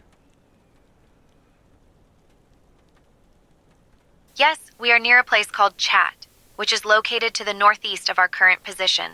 It's a small village known for its picturesque landscapes and traditional Kyrgyz lifestyle. So there we go. Actually, we could probably go to Chat, couldn't we? Thinking about it. Before we go, we could see what Chat looks like. Let's go to Chat. I've just got this feeling though, but that when I get back to my plane might not be here anymore, because the mount, it might have moved, so I'm scared to go back. Right, I don't know which way we're supposed to be going. Which way was? Oh, don't know which way. Hang on, right, which? Don't know which way we're supposed to be going.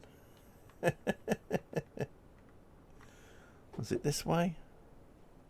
I think it's over here actually. I think Chat's down here. Yeah, I think this is Chat here. All along here. I think this is Chat. There we go. I think this is Chat here. There we go. This is the lovely place called Chat. As you can see, it's very picturesque. And I'm a bit worried about my drone cam moving. Oh, it's okay. So there you go. It's by a little river. There's some nice little houses, I suppose, if you like houses. That one's got a lot of bars there. So I suppose they like to lock you in that house. Yeah. What's that there? I thought for a minute that was like a like a picture on the side, you know, like a lion or something. But yeah, this is where Chat is, down here. Looks very pretty. Got a little bridge across the river. So yeah, the world of Chat. And that's where I think we'll leave it today. We'll leave Chat in Chat. And you got that must be the 4-star hotel here in the town of Chat. But anyway. And what's this over here? Some little things in the fields there. Anyway. There we go. But you've always wanted to know what Chat was like, and now you know what Chat is like. Be cool if it was somewhere you could drive in a truck game, isn't it? You know, like one of those areas that are off like pro mods, but not pro mods, if you know what I mean, where you actually can drive along here and go past Chat on the way.